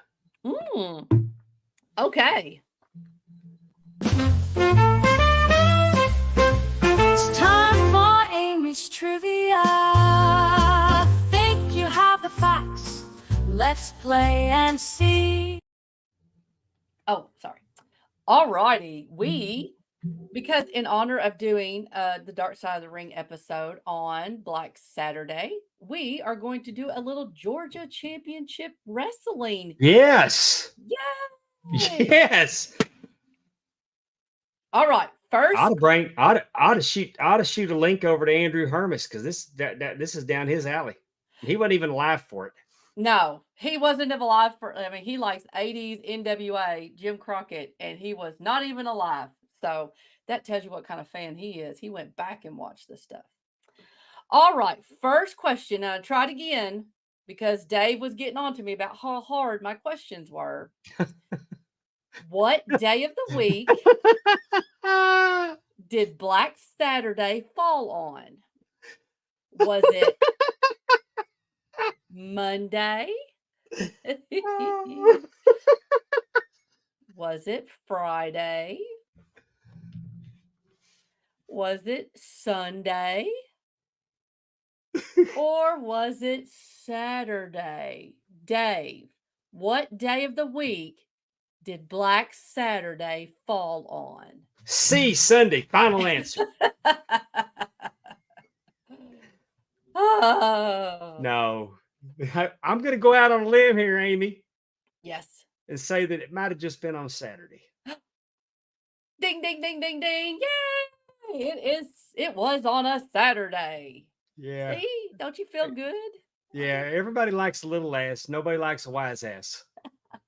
I bet everybody thought that was funny. That was good. All right. You're going to love the second one. Wasn't there a movie called Black Sunday about a blimp crashing? Possibly. Oh, it crashed into the Super Bowl, I think. The blimp did? Yeah, I remember Black Sunday, and I used to love the blimps when I was a kid. Uh-huh. Because we just all it was the Goodyear blimp. And it crashed I during the want to say game? it crashed into the movie poster might have had it crashed into the press box. Oh. Well, let me just look up. I might throw that in my Google machine. Yes, throw that in the Google machine. I'm going to look it up real quick. I couldn't have made that up. No, it is a action thriller based on a Thomas Harris novel. Let's see. It was a 1977 film. Let's see here if we can. Yeah. Oh, you're right. Okay, so it didn't really happen, but it was a movie and a book. Well, I knew it didn't happen. Well, hell, I didn't know. I was 1 in 77. Okay. Michael Lander is a pilot who flies the Goodyear blimp over the National Football League game to film for television network. Secretly deranged for years of torture as a POW, he has a bitter court martial on his return and a failed marriage. He longs to kill himself and to take with him as many as possible of the cheerful, carefree civilians he sees from his blimp each weekend. You were watching this? You said you watched this? I bet I went to the movies and saw it. Yeah, box office made $15.8 million. Desperately in love. I wonder if they used real football teams. I mean, the names of real football teams. It says, let's see here. They plan to mount okay, so he's Lord, he's in love with a Palestinian terrorist. So he just goes on and on and on. They plan to mount the bomb on the underside of the Goodyear blimp that traditionally flies over the Super Bowl football game and detonate it over the Miami Orange Bowl during Super Bowl 10. So yeah, well, the TNA top 10s in the chat, and football's their bag. I mean, we're off into pop culture now, so we're just doing gimmick infringement on Filter Free Popcast. Right. Well, and Bruce Dern, he was Michael Landers. Was a big deal in the 70s. Yeah, well, that's what I mean. He's a big deal in the 80s and 90s too. Heck yeah. Okay, well. I'm sure I went to go see it. If you're bored this weekend, check out Black Sunday. You were very good. I'm sorry. Yeah. I didn't realize that you would have a history of something that might confuse you on this first question, because Sunday was up there. So anyway, next question. What year was Georgia Championship Wrestling founded? Was it 40, 44, 48, or 52? Well, I'm going to go with 48. For some reason, when you asked me that before I saw any of the choices, You were thinking, I was thinking for some reason 48 stands out to me, like I've heard that recently. oh, look, the whole chat's going with you. They heard me say it. They heard you say it, and they should have not listened, because it was 44. Okay. It was so the founder was a Didn't the wrestler. Hindenburg crash in 44? I'm just kidding. I'm kidding. Was it Bruce Dern born in 44? I don't know. I think the Hindenburg actually crashed in 42. I was thinking it was the 30s, but I don't know.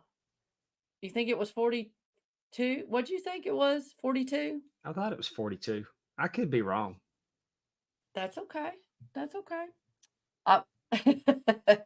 Willie Buck got it right. Good job, Willie. So the founder was a wrestler. His name was Paul Jones, not that Paul Jones. Not that Paul Jones. 1937. Terry, I bet Terry looked it up for us.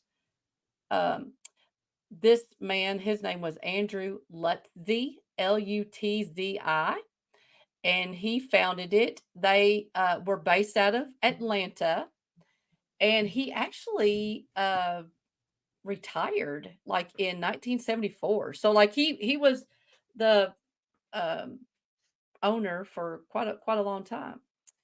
Then there was a fight over Atlanta after Mr. Paul Jones retired, and because you had Roy Gunkel. I'm trying. Darn it, I didn't write the what. Do you know how I'm talking about? Ray Gunkel. Ray Gunkel didn't have the laces out. No. Darn it. Anyway, so there was a fight over at Atlanta, and it was Ann Gunkel. Ray Gunkel was what a part of the. I think it was Ray. Or Ron. Damn it. Let me look this Mr. up. Gunkel. Mr. Gunkel was helped Mr. Jones promote and book. And then when he retired, there was kind of a fight because Mr. Gunkel also died of a heart attack. Oh, it was Ray Finkel. Finkel? I got Finkel. No, we're talking about. I'm off on Ace Ventura. Okay. Well, I'm just going to go to the next question because now I don't even know what I'm talking about. Never mind. Go to the next question. What year did Ole Anderson become the booker for Georgia Championship Wrestling? Was it 76, 78, 80, or 82? What year did Ole take over as the booker? Justin! Hello, everyone. How's it Hey, going? Justin. Oh, sorry I'm late, but I listened all the way home, and sounds like a great guest tonight. Wasn't he a great guest? Yes. He was awesome. Did you hear the good news? That we're up to 400 subscribers, and I believe that you said something about showing an inverted nipple. Yes. Oh, yeah, that's right. Well, so stay tuned after trivia for inverted nipple. Well, we started Dave and Justin After Dark last week. So. I mean, I'm the one that's got to get double chopped by Camacho, and I get beaten on regularly. And so if there was an inverted nipple promised, an inverted nipple will be delivered. Yay! Woohoo! And it's not mine. Sorry.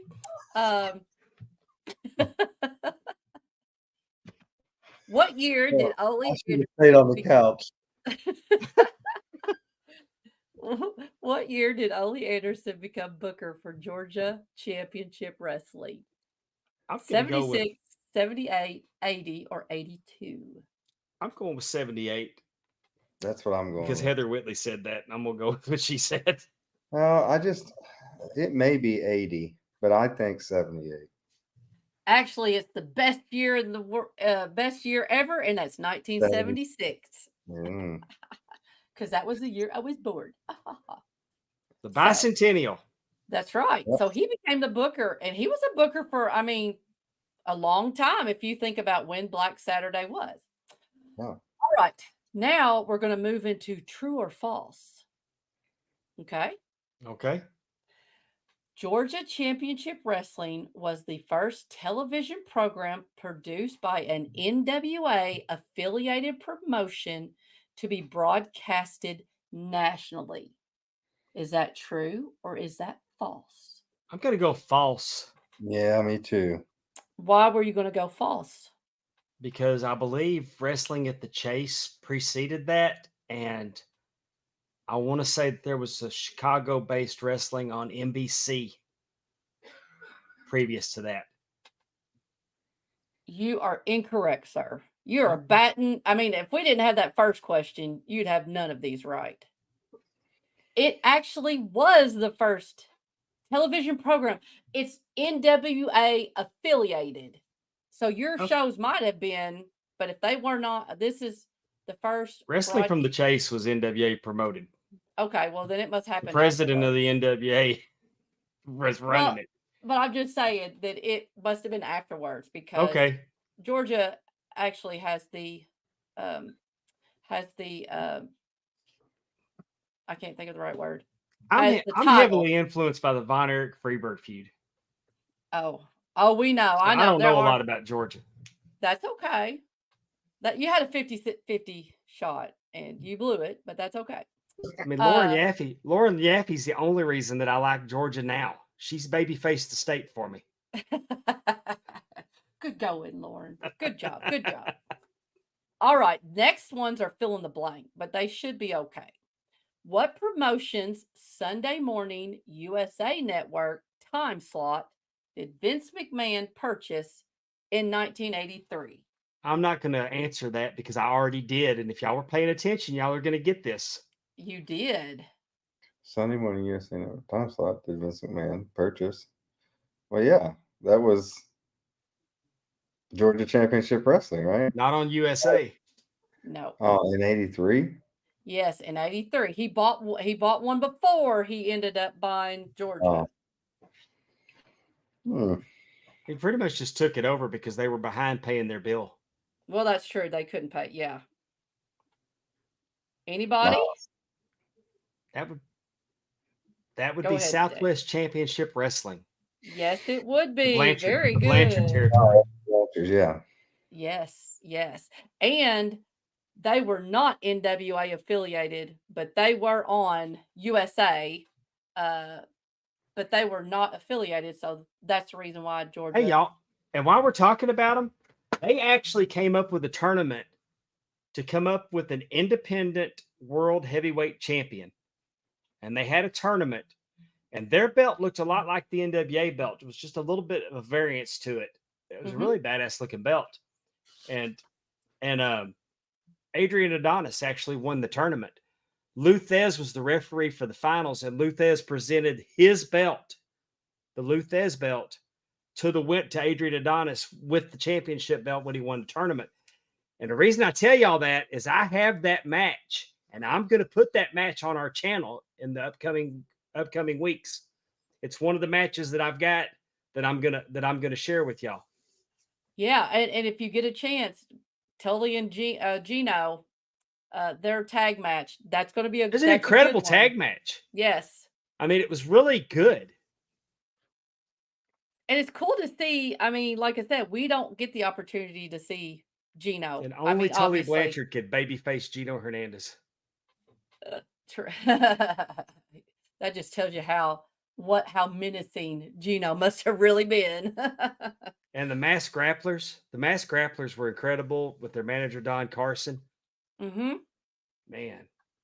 Yeah, so check that out over there on our YouTube channel. So not only are you going to get our content, you're going to get some classic wrestling, and I got a lot of hidden gems. I believe I'm going to give you I'm probably going to give you Jerry the King Lawler versus Nick Bockwinkel while I'm at it.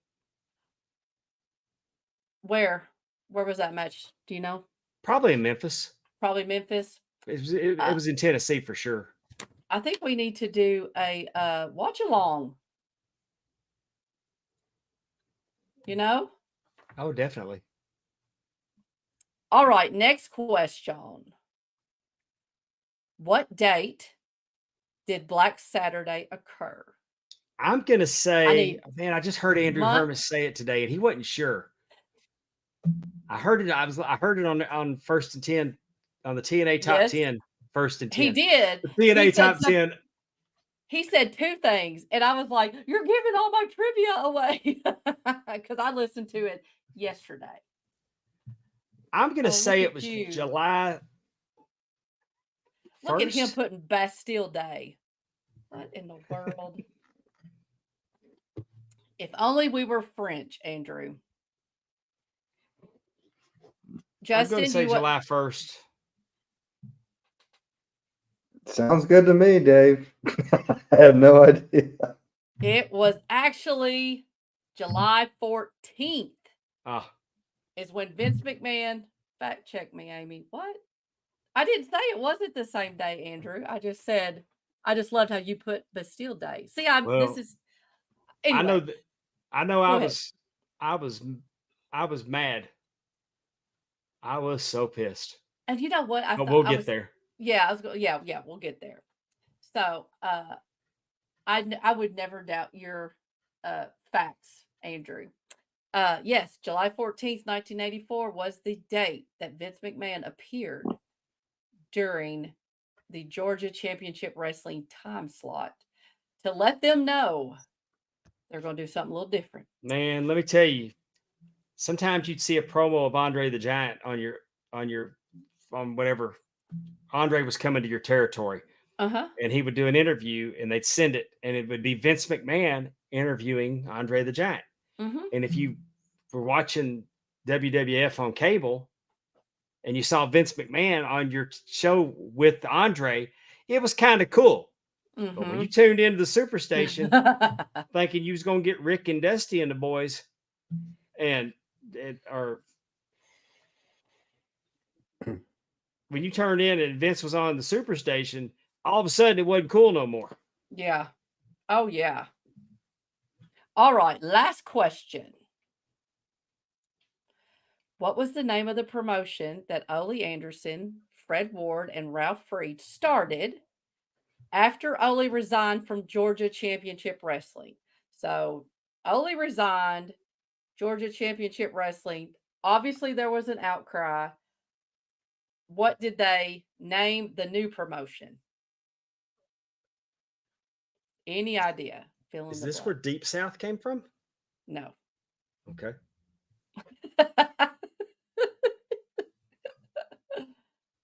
I think it's the name is funny. I think it is.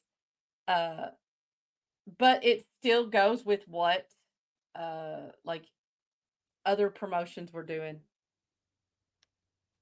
Any guesses? So we can talk about. All right. It was Championship Wrestling from Georgia. From Georgia. Oh, I like that.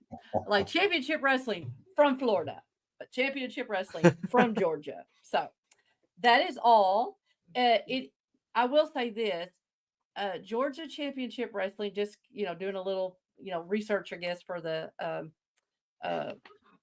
for this trivia. It's got a very interesting history, and it was Ray Gunkel. It was Ray, even though we got confused a little bit.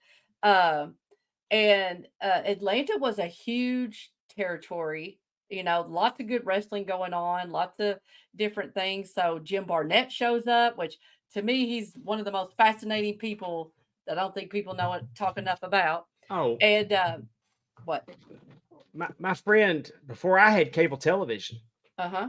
before I got cable, I'd go to my friend's house in the next town over, Mesquite, Texas. I lived in Dallas. I'd go to his house, and he had cable, and we'd see Georgia Championship Wrestling, because it didn't just come on Saturday; it came on Sunday also. Mm-hmm. And I mean, we saw Paul Orndorff, Jake Roberts, the Road Warriors, Mr. Wrestling 2, Tommy Wildfire Rich, Buzz Sawyer. I actually went back and found older. I've got some 1981 Georgia Championship Wrestling where Oh. Michael Hayes and Terry Gordy had a falling out. Uh-huh. Terry Gordy and Jimmy Superfly Snuka were the Georgia Tag Team Champions.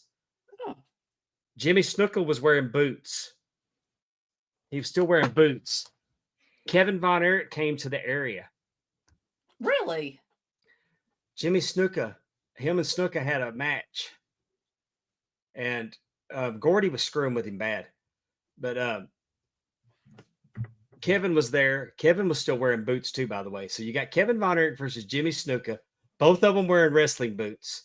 I didn't think Kevin ever wore boots. Oh, Did he yeah. wear them out? I mean, like when he wasn't in his home, in the sport. He You wore know them what in I Texas mean? for a while, but he just decided to quit wearing them. He Really? quit wearing them. Okay. But there's a match that between those two where Jimmy Snuka does a frog splash, does the Superfly splash on Mhm. Kevin, and Kevin kicks out. Mm.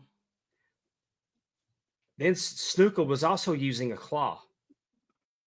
And he tried to put the claw on Kevin. Kevin put the claw on him. And when he did, Gordy jumped in the ring and attacked. Mm-hmm. So they're beating down Kevin Von Erich, and Michael Hayes runs in and makes the save. This is 1981. It's a year and a half before the Von Erich Freebird feud. Uh-huh. So that So helps. when Kevin's saying he wasn't real sure about those guys, Mm-hmm.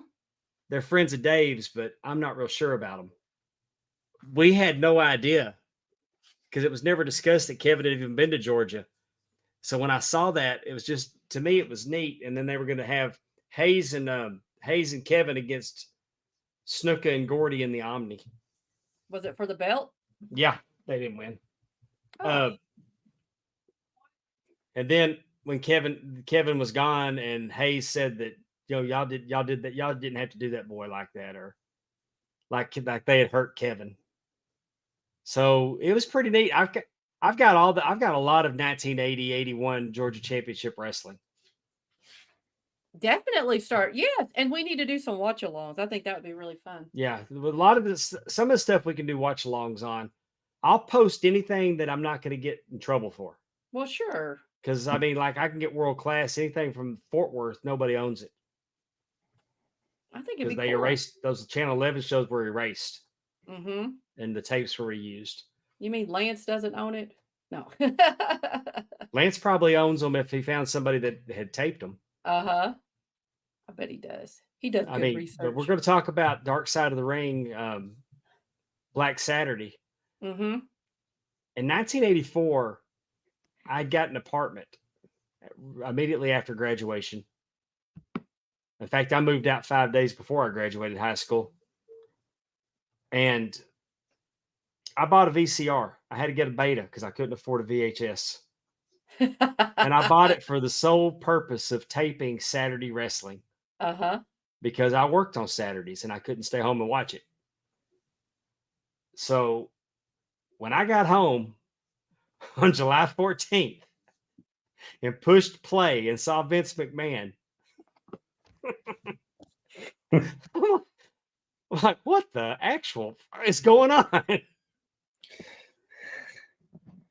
I do like how they talked about just the outpour of people calling and complaining, like I don't think maybe younger audiences really understand the vast difference between those two promotions. And like you said, bringing the more cartoony like things that, in the early 80s that were going on in the WWF and changing out the wrestling that people probably thought was really real, like, oh, that's just that iconic set was introduced by WWF, not Crockett. Crockett just took it back over. right. And I know I was mad, but I didn't hate WWF at the time because they hadn't got cartoony yet. Right. So, but I know that I had been watching WWF on USA to me, it was like you were taking away and I loved the Georgia wrestling a lot more. Mm-hmm. I mean, we're here in Iron Man, and here come the Road Warriors. I mean, Well, if there was any feuds, you wouldn't know what happened. I right. mean, you And know, all of a it'd be sudden, my like, Georgia was gone. yeah. And I really, because I don't think I hated watching it. And I'm sure I did watch it. In fact, I want to say that I remember, for some reason, I want to say I saw Hulk Hogan and Mr. T on that set at one point. I could be wrong.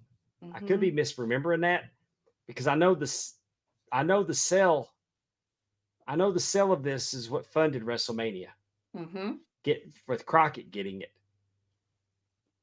but I remember Hulk Hogan being on there with that belt that looked like the NWA Television Championship, Mm-hmm.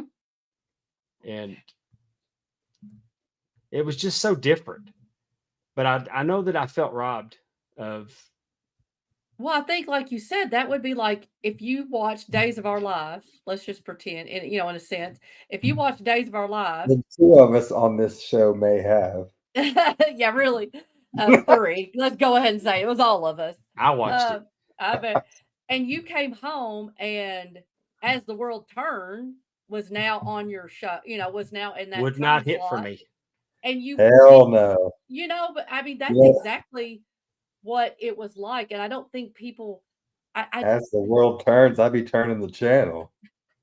I think I'm I watching think that. it was really cool that Dark Side of the Ring did this episode, but I don't think that I don't think maybe people would be as impressed with it because I don't think they younger. I don't think they understand. You couldn't just go flip a channel. You couldn't go to YouTube. You couldn't like it was gone. You know, I mean, you're the what you had Yeah, been watching, what you had invested yourself into, whoever, the Road Warriors and who they were against, like it was gone, yeah. I mean, we saw the Road you Warriors know? and the Legion of Doom, and they were beating up on Brett Wayne.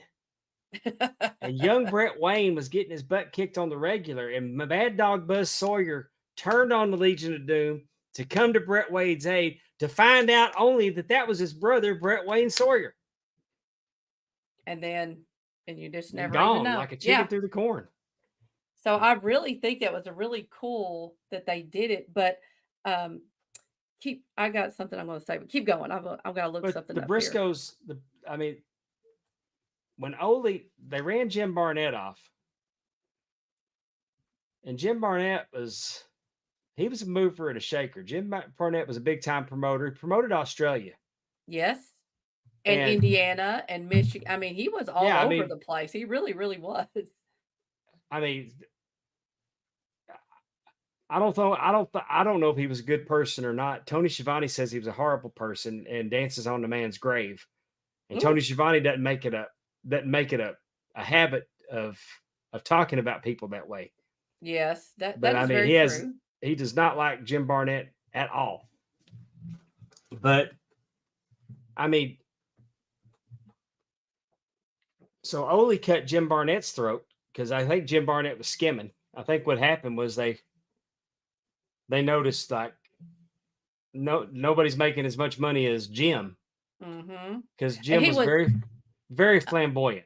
I think, yes, and he was using the company card. I feel like that they talk Ole's son. He was the representative of the Anderson side of the story. I feel like he was talking about Jim Barnett's, like you said, spending using corporate money to do limousines or just whatever, that kind of stuff. If I'm not Because mistaken, he was doing that in WCW. oh, he probably was. I don't doubt it. Like you said, I I think they think that called him was out on it just then too. But yeah, I think that was just what he did. Like you said, it's kind of his lifestyle. Oh, my Um, boy, I'll send a limo to pick you up on Water, Dave, and then I'll roll you up in a ball and put you in my little pocket, you cute little thing. put but it in your anyway, pocket. Ole screwed Jim Barnett, and Jim Barnett made it his life's mission to screw Ole back. And I think the thing is that everybody was going to Ole wanting some money, and Yeah, Ole was banking it. right. Ole was banking it up. so I'm not. I don't think Ole was particularly trying to keep it all for himself. I think that Ole wanted it in the bank, and he wanted to Yeah. have a big old pile of money in the bank before he started paying out dividends. Well, and And he the Bris- talked about again, the son talked about how it costs money to produce and get Right. venues, and so you needed to have like cash up front to pay for venues and do all this stuff. So I mean, you couldn't to make money. So like There you are had to no have there money are to no make money. dividends. There are no dividends if you're not making money. Right. So I mean, Where I, would the dividends then come from? and right, yeah. I think the Briscoes. I don't believe this was said on the episode. I don't. What Vince was doing. I mean, Vince never went and just took somebody's territory. He offered to work with them. Normally, they didn't. They weren't receptive to that. Mm-hmm. And I mean, Vince was kind of like, we can do this the easy way or we can do it the hard way, but we're going to do it. Mm-hmm. You know. So instead of instead of playing along, I think the Briscoes saw the writing on the wall and decided to sell their part. To sell it to Vince. Well, Let I Vince mean, have a and time slot. Because exactly. he's probably going to end up getting it anyway. Well, and he comes with a big, I mean, research things that I saw. I mean, is that they sold for like $900,000. So I mean, that's a lot of money to if you Yeah, haven't been getting It paid. was in 1984. And I don't really know where the Briscoes were necessarily in their wrestling career. I'm assuming they were probably towards the sunset of it. I mean, so I'm sure not getting paid and I got to having think put, that I got to think Gerald Briscoe's probably in his late 70s now. yeah, I would say So early. that would put him I don't know. in He looks that put good. him in his late 30s. Yeah. So and well, yeah, I don't think they wrestled much longer. But I mean, you're not getting paid, and really, I mean, Vince McMahon, he wanted that time slot, right? I mean, he wanted the time slot to go national. That was the Right. whole point. He got USA, but he wanted that TBS time slot. And What year was it that Jerry sold to Vince? 84. mhm, So yeah, as Andrew's saying, which I thought I was thinking in my head, Jerry joined WWE in 85. So I just decided I'd rather work for Mr. McMahon and work on the road all the time, I think is no what kidding. that was. And you got to Can I keep in just mind, say, Jerry was only 37. He Yeah, was only 37. That's not old. right. But he was an it amateur. was He was an it was amateur wrestler, and those were 1970s miles. right. He was old for that time Yeah, I for mean, they Vince weren't McMahon. I working. mean, He was working. They were doing probably working 7-8 times a week. can I just say how wonderful is our chat group? They do research for us. Yeah, they do. I mean, Andrew's telling us when he joined the WWF. Heather gave us the age of Gerald Briscoe. I mean, like I said, we have the best fans that they just, they're as Well, inquisitive as us. And so if we say something and and Andrew they're has like, the oh, for distinct sure. privilege of working with Arn Anderson and Jake Roberts Yes. over on the. I don't want to say the YouTube channel wrong. Very, Is it the Four Horsemen Network or the Four Horsemen yep. channel or Four Horsemen Network. Four Horsemen Network on YouTube? You can catch Arn. But what I was going to say is that if you like to read like I do, there is a trilogy, and it reminds me. It is called "Blood Red Turns Dollar Green." I don't know if you've ever heard of this book. It's by Paul O'Brien. Oh yeah, Jim Ross talks about it all the time. Oh my God, it is, and like I said, it's a set of it's a trilogy. This is exactly what I imagine the way this book is written and the things that go on that went on in the 70s and 80s with the NWA and like how they do different things. And this is a perfect example of Well, like you said, Ole screwed Jim, so Jim's like, tuck that in my cap. I'm gonna make sure I screw you.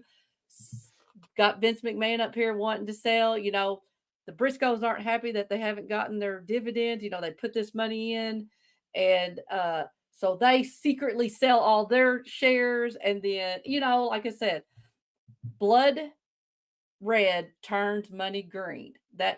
That trilogy of that set of trilogies, I'm telling you, it is a great read. It's like the mafia, wrestling mafia, because that's what the NWA was with the territories Oh and yeah. how they did things. It's a wonderful, like I said, it's a great trilogy. Jim Ross, yeah. I don't know why it's not in a movie either. I think it would be quite the movie to watch. But If I'm that's not mistaken, from if my I'm not opinion. mistaken, and y'all correct me if I'm wrong, I believe that Jim Ross bought the movie rights Did he? for that book. Oh, smart man. I think I'm not making that up. But he could be. I mean, it could have been maybe somebody bought the movie rights to Under the Black Hat, but I want to say that he's partnered in trying to get that book made into a movie. I feel like he's talked about it. Like he doesn't understand why it's not a movie. I know he's talked about it before. And he might have been the reason why I even knew the book. Like, that I had gotten interest in it. But definitely go look that book up and read them. It's great. And then we can talk about it. So. But I think it was Vince's greatest coup. But if Vince had not needed the money to fund WrestleMania, he would have, just think if he would have kept that time slot on that channel, that would have been awful hard for the rise of Jim Crockett Promotions. Well, one of the things they don't talk about on Black Saturday, and I think it was in some research that I had just seen, is that so Ted Turner was not happy because I guess Vince McMahon had said that he was going to do some tapings in the Atlanta headquarters, but Vince was doing a lot of taping from his shows and broadcasting them. The TV screen was on there, and they would go to it, and they would show matches, the same type of matches from up north that they were showing on the USA shows. Yes, and so they weren't going to the ring. Right. Yes, exactly. And they were doing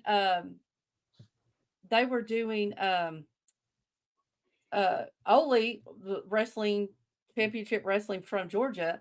They were actually given a time slot like 6:30 on a Sunday morning or Saturday morning. I think it was Saturday morning at 6:30. And they were actually doing better numbers than Vince McMahon at 6:30, at night. So, like you said, the interest was not in what they were showing, what Vince was showing. Right. And because it wasn't quite what Ted Turner thought he was getting, that he did, find a time slot for Ole and them. Like I said, it was like 6:30 in the morning, but it was being watched by people because again, there was a time it amazes me that he could do that because, and maybe that's why Vince had it later that he in his contracts that they're the exclusivity. There was no exclusivity at the time. And I bet that him being able to put Ole on the same channel he was on probably made Vince a little more shrewder, right, with his television deals. But well, that's just like anything, right? Like Lex Luger showing up on, WCW. But I love it. Always make sure people are locked into contract. You know what I'm saying? But Ole had his convictions. And when he met Vince, and Vince said, Ole, I want you to meet my wife, Linda. He was like, no, F her and F you too. Or F you and F her too. Ole wasn't having it. And if Shane and Stephanie would have been standing there, they would have got F. Yeah, really. Are they even born yet? No. Little 5-year-old Stephanie. Yeah, he probably would have told them to get the hell out of here. So it's it's just a perfect storm when you think about it, how it worked out, that Crockett ended up with the spot, that Vince gambled with WrestleMania, that how it all came together. But if Vince had not needed the money for WrestleMania, I'm not sure that Vince would have been out of that time slot. Right. No matter how bad right. Ted Turner didn't like it. But yeah, definitely. And especially like you were saying, I mean, everything was so new. And Andrew Hermes makes a great point that Vince was the first to get TV to pay for their programming rather than to pay to be on television. Mm-hmm. Why can't I think of is it let me see if I have the book in here. But I'm glad that it worked out the way that it worked out, because I'd rather have that good 3 years, that good solid 3-year run of World Championship Wrestling on the Superstation. Mm-hmm. And this right here, Death of the Territories by Tim Hornbaker. This is an excellent book. Again, it really kind of helps map out, especially for maybe younger fans who really, are not familiar with the territories and how all that worked in the NWA, and just, how it really did become, and this is why the Death of the Territories, like how this all came about. And as you can see, there's Vince McMahon on the cover, just that Black Saturday right there. That just tells you everything. And like I said, it really gives you some really cool insight to what was going on, and what it was like those days, like you said, promoters fighting to keep business and keep the wrestlers and different things like that, because they were all, leaving to go into the WWF or doing different things like that. So that's a very good book too. Like I said, I like to read. So sorry. I'm telling you, I don't think I knew that in '84. I don't think I knew Vince owned it. What? I just thought he was an announcer. Oh, WWF. But WWF being on the Superstation put a bad taste in my mouth towards WWF. Mm-hmm. Then the rating of the talent, when I saw Ted DiBiase go from being Black Glove, where I know the $1 Million Man was better. I don't want to hear all that crap. I'm telling you, give me Ted DiBiase wearing a loaded black glove any day of the week, being the dirtiest heel. I know he was better off being the $1 Million Man. That's not the point. I'm talking about the believable badass becoming the $1 Million Man. Right. I'm talking about. How about Adrian Adonis? Yes, Adrian Adonis being the leather-clad badass to Southwest champion. I mean, like you just said, becoming what we saw him become with Flower Shop, with Rick Martel being one of the great wrestlers, former AWA champion. Now he's the model. Right. He was good looking though. But what I'm saying is, I know. What I'm saying is, everybody became a comic book character. The rock and wrestling connection. I enjoyed with the MTV years and the Cyndi Lauper. But then when they became cartoon characters, and then they did the music, Night of 1,000 Days, na na na na na, and they do the video together. And why are these people that want to beat each other up standing up? I mean, my brother ate it up because he was 8 years younger than me. I wanted to believe it was reality based. I grew up with from what I saw in Texas, because you weren't going to see the Von Erichs and the Freebirds up there all singing na na na na na. Exactly. You weren't going to do it. And then you had the Saturday night main events with the silliness, it just wasn't the serious wrestling. So Vince McMahon became my villain, my wrestling villain. He's always been the villain in my personal wrestling story. And to this day, I believe that he truly deserves every bad thing that happens to him. But I'm more entrenched on what he did to my fandom. Yeah. So, and later I always sided with WCW when he took out the full page ad and he was going to complain about the bleeding and very, very bitch like tactics. Uh-huh. And I'm taking as a wrestling fan in my mind, I'm doing victory laps every day that Vince McMahon, ding dong, the bitch is gone. And there's rumblings that he could come back, but I don't want him back. I've enjoyed. I don't think the WWF product's been this good in years, is what it is now. I don't think there's a snowball chance in hell he comes back. I ain't counting him out. Yeah, He I think sold it's not out always counting all him out. his stock. Why would he sell every bit of his stock and completely sever himself if he was going to come back? Because he's going to start. He'll start up another promotion. yeah, he'll join forces Oh. with somebody. I thought you meant coming back to the WWE. No. I'm talking about I see what taking you're saying. his billions. Yeah. So he can take his billions and go do it again. Just like we have Tony Khan taking his billions and doing what he wants to do. I don't know. I don't know why an 80-year-old man with that much money would want to start all over and do all that.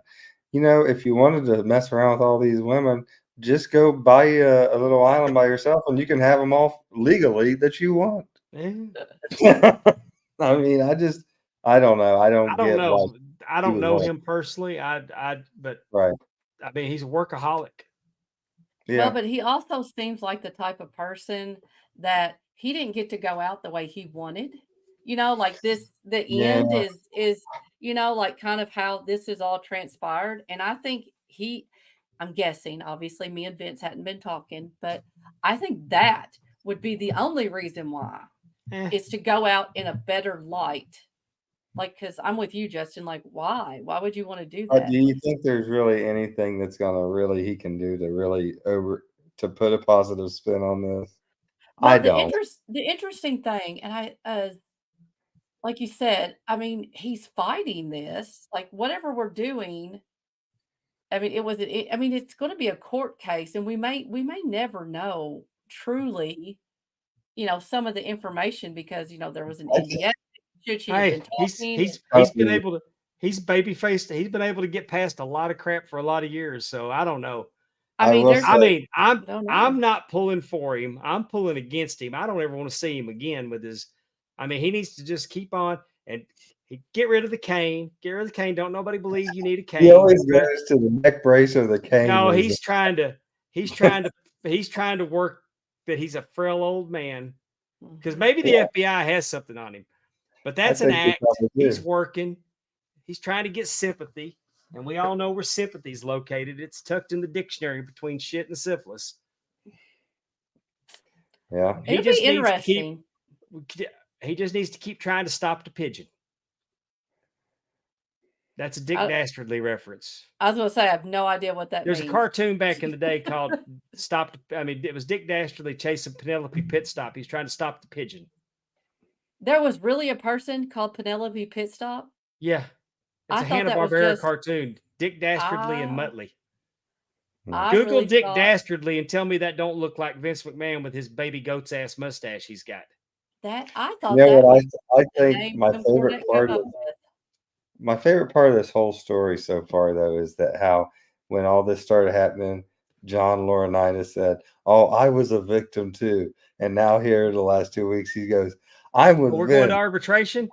The bitch is lying. Exactly. Exactly. Andrew Herman says his dog was great. You tell me that Johnny Ace is not Muttley in this situation. Y'all are so funny. Johnny Ace is Muttley and Vince is Dick Dastardly. Dick Dastardly. It's after 9 o'clock, Podwater. So You know, It's after 10 o'clock for some of us over here. I know. My school's not over. Is yours over? we've had a yet, good time Justin? tonight. We've had a great run with CWF, and we hope hopefully we'll get to see them again, and we'll have a future with them. First chance I get to work with Angel Camacho is probably going to be June 22nd, I believe, if he's on that card.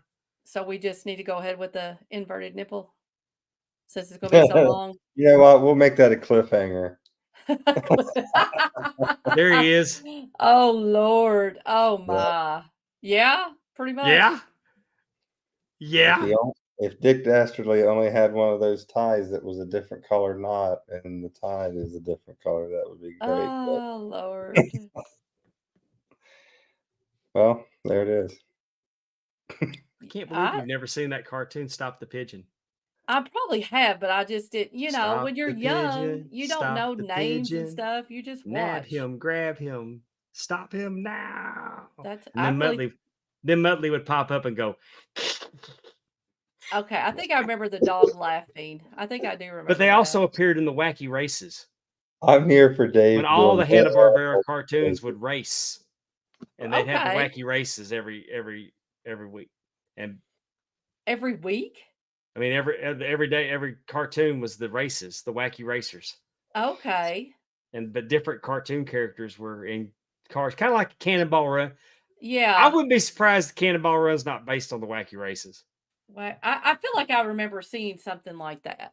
Yeah.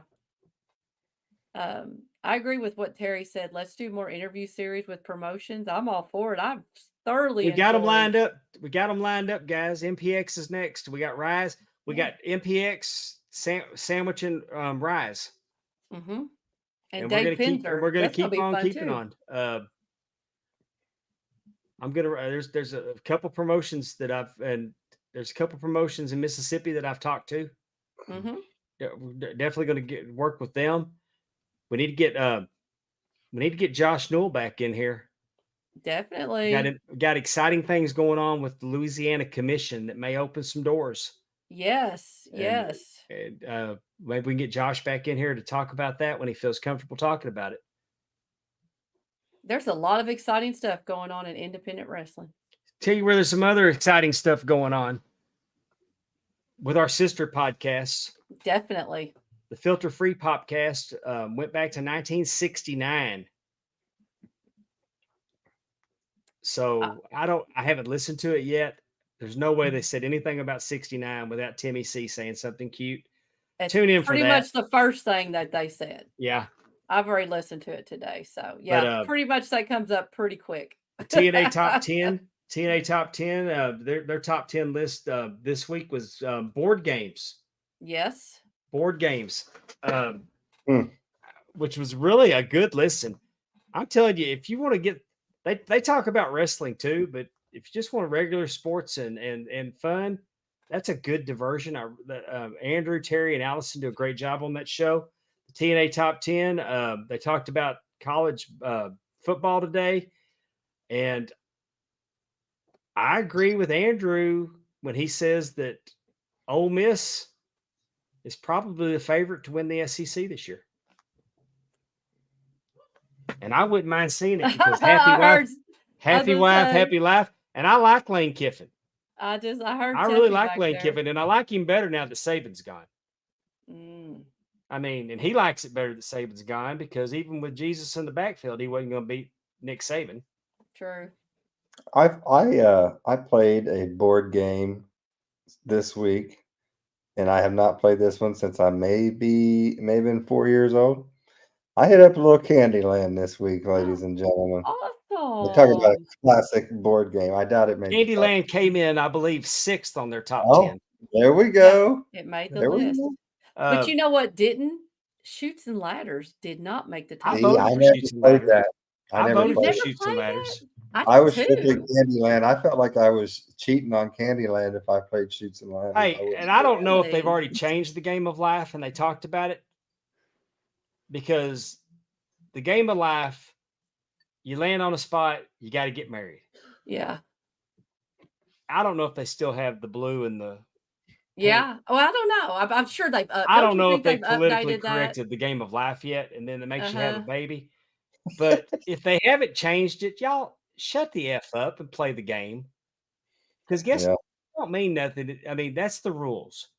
So So I mean, I don't care who you put in the car with you. Get married, Right. and then if you I land on have a baby, in your mind, if you got to say that you got to adopt that little fucker, I don't care. Oh, Call him a puppy. You're a pet parent. That's right. But But it y'all leave the really game of life alone. It's been played that way since I it don't know. came What's the out game? 100 years old now. probably. Spin the damn wheel. Drive your car up over the mountains. Because that was Yes. my favorite the part. wheel make the deal. I think though, Let's don't screw up the game of life. it really made me want to play some board games. You know, like I haven't played. I was the sorry champ in our house. The game sorry, not a You sorry are a champ. sorry champion. I very say. But you Oh, and know, Yahtzee. Yahtzee. Yahtzee's I think fun Yahtzee too. came in second. My grandma was a I play huge Yahtzee Yahtzee every day, aficionado. y'all. I play I Yahtzee love on my phone. Yahtzee Uh-huh. with friends. I've been Oh playing. yeah? I've been playing it. I've probably been playing it for about 6 or 7 years now. I feel like Since when I got Dave the was, app on my phone, I've been playing it. I mean, I've probably got like Is that 18 what game. I'm probably playing 18 people right now. is that I what feel you're like doing when when you Dave, sliced your thumb off? No, Oh, playing the game of just didn't realize your hand was there. no, I was closing the Okay. door.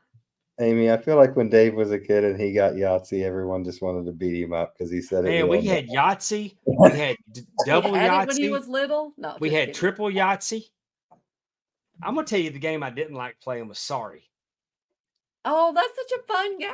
It is a fun game, but when your sister knocks you off the board, goes sorry, like they because that was the commercial.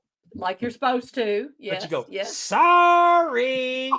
I just wanted to smack them. I wanted to smack them. The one I really liked playing was Trouble. We have to pull that clip. Oh, Trouble was We good have too. Trouble was a good one where you pop the popper and then you, Got to move. Yes. They were all great. Like I said, Categories is probably one of my favorites. They talked about that. But it made me really think, like, man, I want to, maybe this weekend, I'm going to break out some board games and me and my family can sit down and play. and since That'll be fun.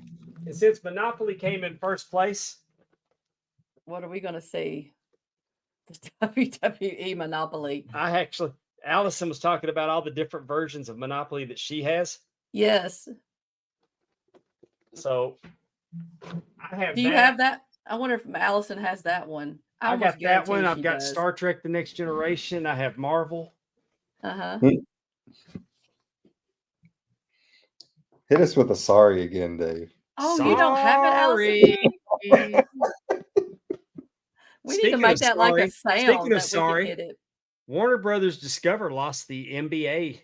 Reportedly has lost the NBA Yeah, to NBC. sorry, Warner Brothers. Hey, Warner Brothers. Sorry. You You know screwed up. what? I'm so You happy about screwed up that. y'all screwed up the DC universe. We had a Yeah. good Batman. We had a good Superman. We had a good Wonder Woman. We finally had a cool Aquaman. You know what's so exciting about NBC getting the NBA for me? Bring John Tesh in.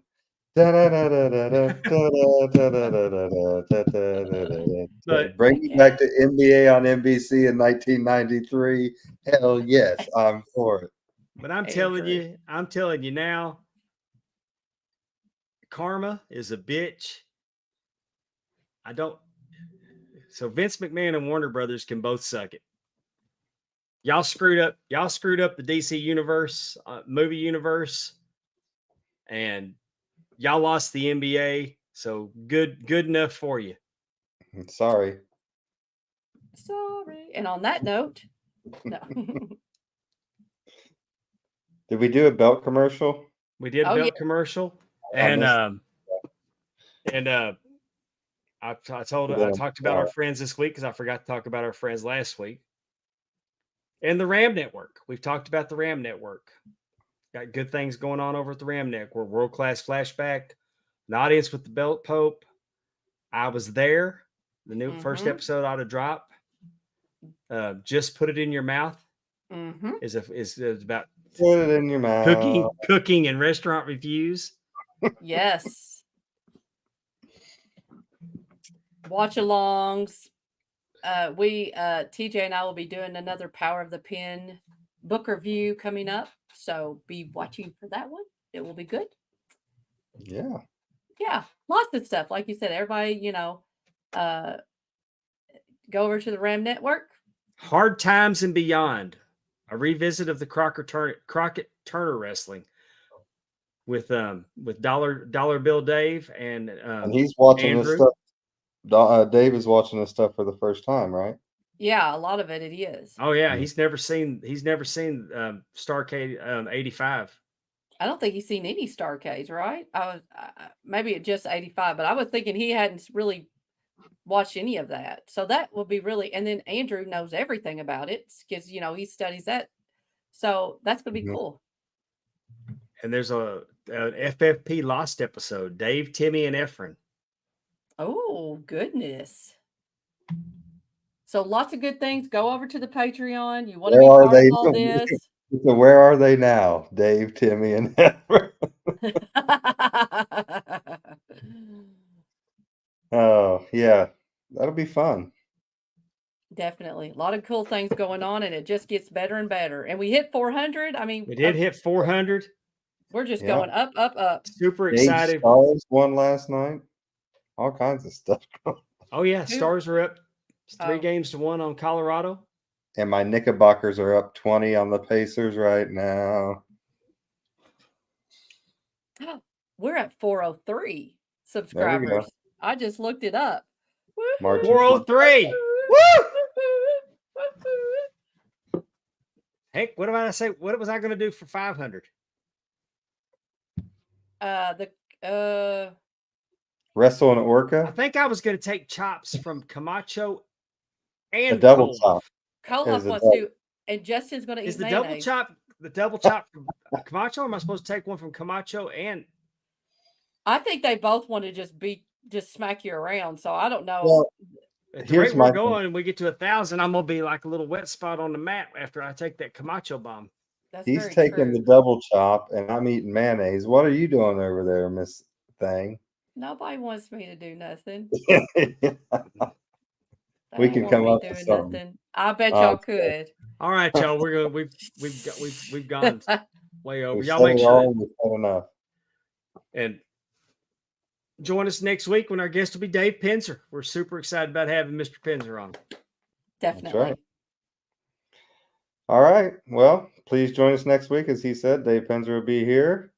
Thank you guys so much in the chat for joining us as always every week. It is great to have so many of you each and every week. You guys are so very loyal to listening, and we really appreciate it. So for Pondwater Dave, for the first Amy of the Arn Anderson fan club. First Amy. I am the first Amy of the Arn Anderson fan club, Miss Amy Vaughn, and myself, Justin Davis, saying take care of yourself and each other. So long, everyone.